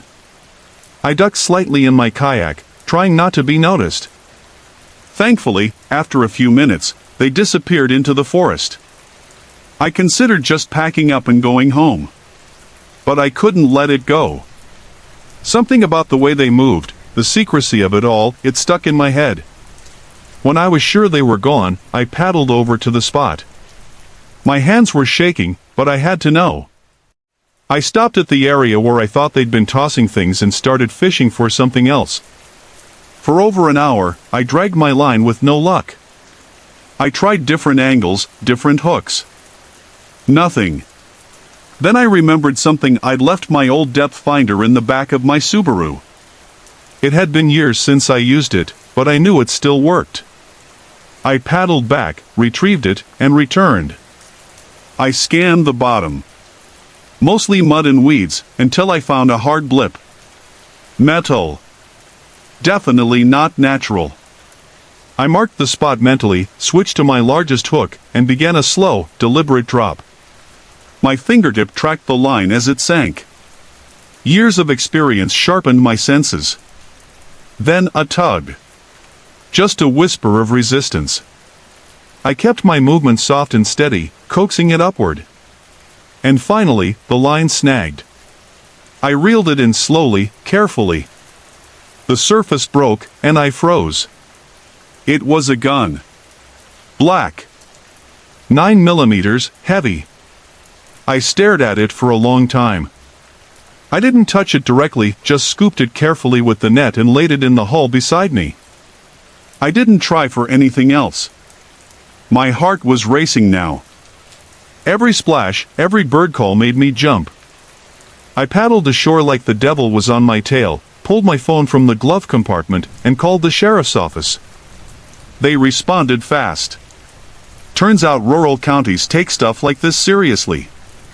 A full team showed up within the hour. Divers, deputies, tape, lights.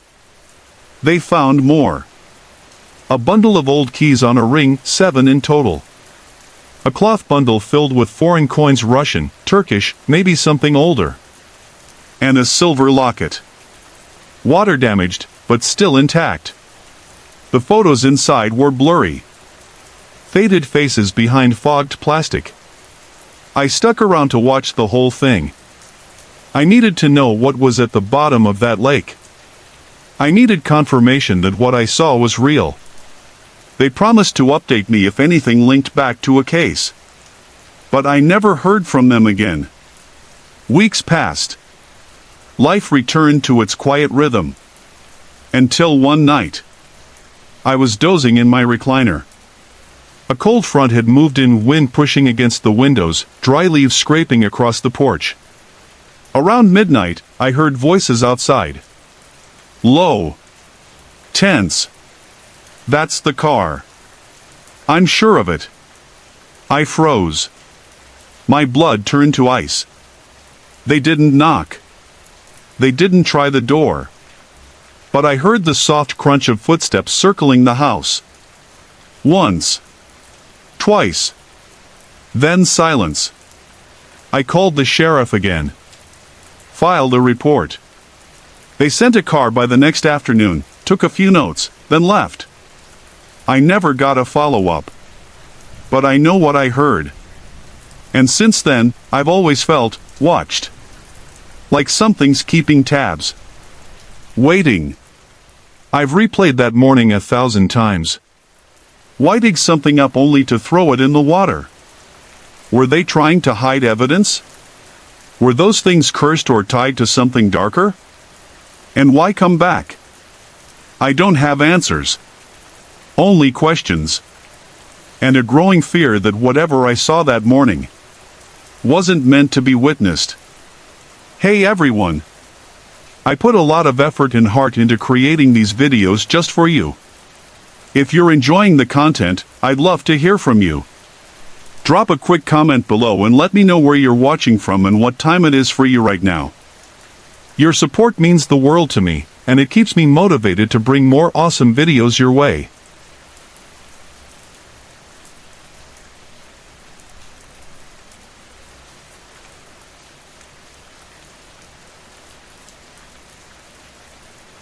My name is Chris. I live in a small town called Maple Hollow. It's one of those quiet places with old wooden homes, foggy roads, and big maple trees. The kind of town where people still wave at each other. Where the air smells like pine, and the wind whistles through the cracks of your house. I've been living alone since last year. My wife passed away after a long illness. Since then, things have felt empty. The house creaks more. The nights feel colder. I work as a dispatcher at the local police station, but my shift starts late, so I sleep during the day and stay up through the night. That's how I noticed the porch light across the street. The house had been empty for months. The woman who lived there moved to Florida to be with her daughter. No one had been there since. But one night in October, I saw the porch light flicker on. Just a small warm glow, glowing through the fog. I thought maybe the realtor was showing it, or someone had moved in quietly. The next night, it was still on. But no cars came. No moving trucks. No people on the porch. I looked out again around 2 a.m. That's when I saw something. A figure. Standing still under the porch light. Not walking. Not moving. Just standing. I stared. My heart beat fast. It was too far to see the face. The figure looked like a woman with long hair, wearing something light like a dress or nightgown. But no shoes. I blinked and rubbed my eyes. The porch was empty again. I told myself I was tired. Maybe my mind was playing tricks. I closed the curtain and tried to sleep. But the next night, the light flickered again. And the figure was back. This time, I kept staring. The woman, or whatever she was, stood still for a long time. Then she lifted her head slowly. Not to look at the sky. To look at me.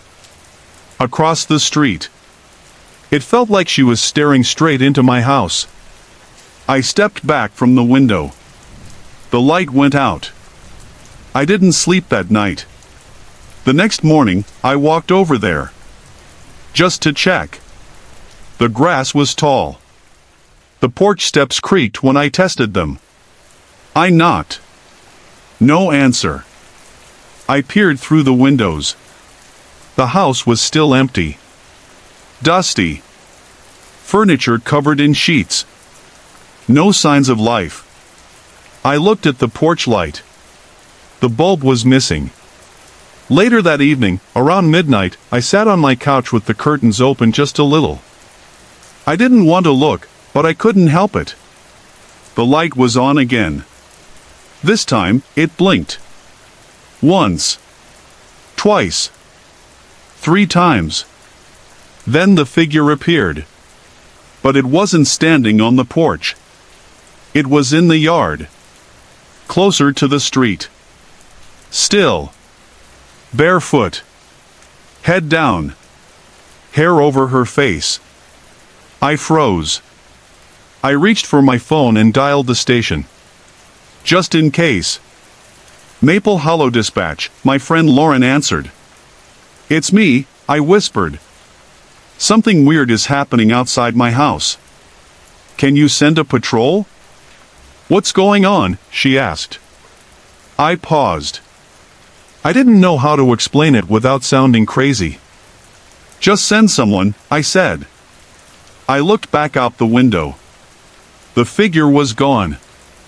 No light. No one.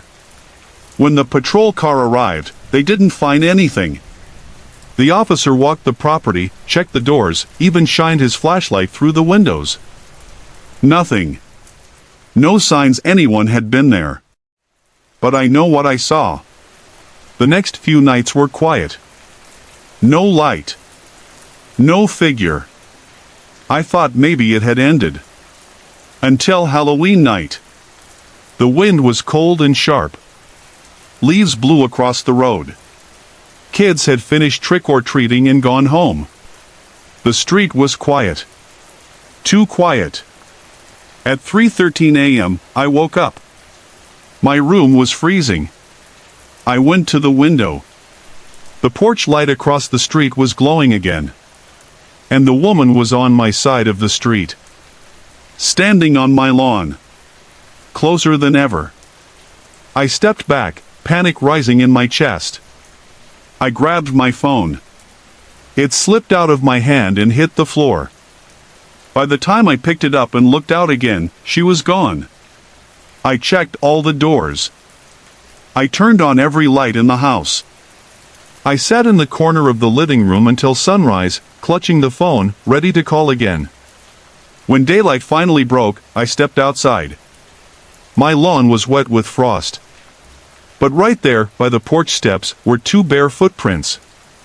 Small. Like a woman's. They disappeared halfway into the grass. I never saw her again after that. The porch light across the street stopped glowing. The house was still sold months later. A new family moved in. Nothing strange happened to them, as far as I know. But I still wonder. Who was she? Why did she stare? And why did she come across the street that night? Some nights, I still wake up at 3:13. I lie still, afraid to look outside. Afraid the light might be back on. And I wonder. What do you think she wanted? Have you ever seen something standing in the dark, something that felt like it was waiting, just for you? Sorry to interrupt. If you're enjoying the story, let me know in the comments and tell me where you're watching from. Don't forget to like and subscribe for more.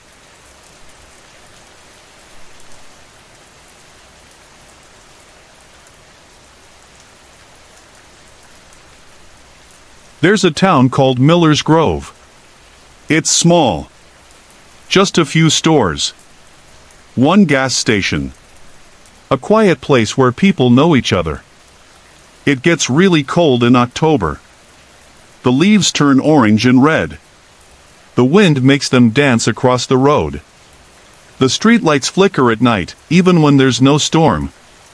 Chris lives there. He's a local cop. He used to be married, but his wife left last year. Said he worked too much. Since then, the house felt too quiet. Too big for one person. He lived in an old 2-story house near the woods. It had a porch that creaked when you stepped on it. Inside, the floor squeaked. The windows rattled when the wind blew. But Chris liked the peace. Or at least, he thought he did. One night, it was especially cold. The kind of cold that gets into your bones. Chris sat on his couch with a blanket. He was scrolling through his phone, just watching random videos. The sound of the wind outside mixed with the hum of the heater. Then his phone buzzed. It wasn't a call or a message. It was an airdrop request.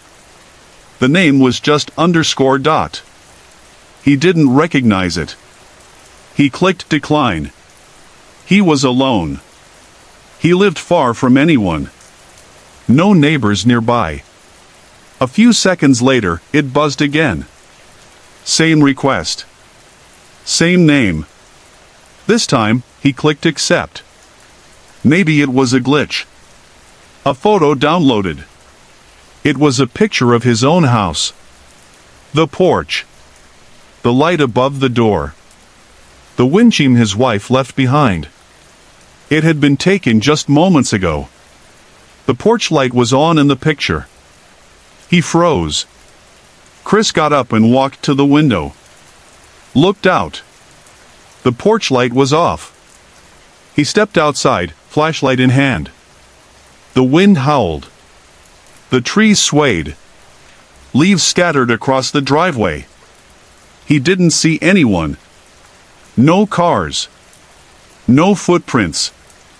He went back inside and locked the door. He checked the photo again.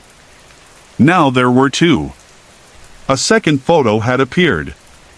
This one showed him, standing at the window, looking out. He hadn't heard another buzz. He checked the airdrop list. No name showed up now. Just no people found. He called the station. "Tanner," he said. "Can you swing by my place?" His partner lived 15 minutes away. "I'll be there," Tanner said, half asleep. "Everything okay?" "Just come by," Chris said. Chris waited with his gun in his lap. The phone kept buzzing, but he didn't touch it. He didn't want to see any more photos. Finally, headlights filled his window. Tanner was here. Chris met him outside. They walked around the house together. Nothing. No signs of anyone. Tanner thought maybe it was a prank. Maybe someone hacked his phone. Maybe it was just stress. Chris nodded. But he didn't really believe it. After Tanner left, Chris made coffee. He needed to stay awake. The buzz came again. This time, no airdrop. Just a photo in his camera roll. It showed his bedroom. His bed. Someone was under the covers. Chris ran up the stairs. Kicked the door open. The bed was empty. The sheets were smooth. Untouched. He stood there, heart pounding. Then came the whisper. It was right behind him. Not loud. Just soft. Like someone speaking into a fan. He turned fast. No one was there. He left every light on that night. He sat by the front door until the sun came up. The next day, he tried to forget. He turned off airdrop. Deleted the photos. Reset the phone. But the phone didn't forget. Each night, a new photo would show up. Always of his house. Always from places he hadn't been. One showed the attic. Another showed the basement. One showed him sleeping. He bought a new phone. It started again 2 nights later. The name now was you. The pictures became worse. One showed a figure in the hallway. All black. No face. Tall. Too tall to be human. It stood still, like it was waiting. Another showed his front door. The lock was open. He had never opened it. Chris set up cameras. He wanted proof. He needed to know if this was real. The next night, the cameras picked up movement. But only in still frames. Never in motion. One frame would show the empty hallway. The next, the figure standing there. Then gone. He called a tech guy from the station. Asked him to review it. The man watched the footage. Then quit the next day. Didn't give a reason. Chris stopped sleeping. He drank too much coffee. He checked every lock 3 times. The town folks started to notice. Said he looked pale. Tired. He didn't tell them what he was going through. Until one night, the photos stopped. No buzzing. No whispers. Just silence. He thought maybe it was over. Until he heard his own voice on the phone. It was a voicemail. He hadn't made it. It was him. Or something that sounded like him. Saying, "I'm already inside." He dropped the phone. Grabbed his gun. Searched every room. The house was empty. But the attic door was open. He hadn't opened it. He climbed the stairs. Slowly. Each step creaked. The attic was dark. He flicked on his flashlight. Dust hung in the air. In the far corner, something moved. He didn't wait. He ran. Got into his car and drove to the station. He hasn't been back since. He sold the house. The new owners lasted 3 days. Then they left. They didn't say why. Chris doesn't talk about it anymore. But sometimes his phone buzzes. And he doesn't check. Hey everyone. I put a lot of effort and heart into creating these videos just for you. If you're enjoying the content, I'd love to hear from you. Drop a quick comment below and let me know where you're watching from and what time it is for you right now. Your support means the world to me, and it keeps me motivated to bring more awesome videos your way.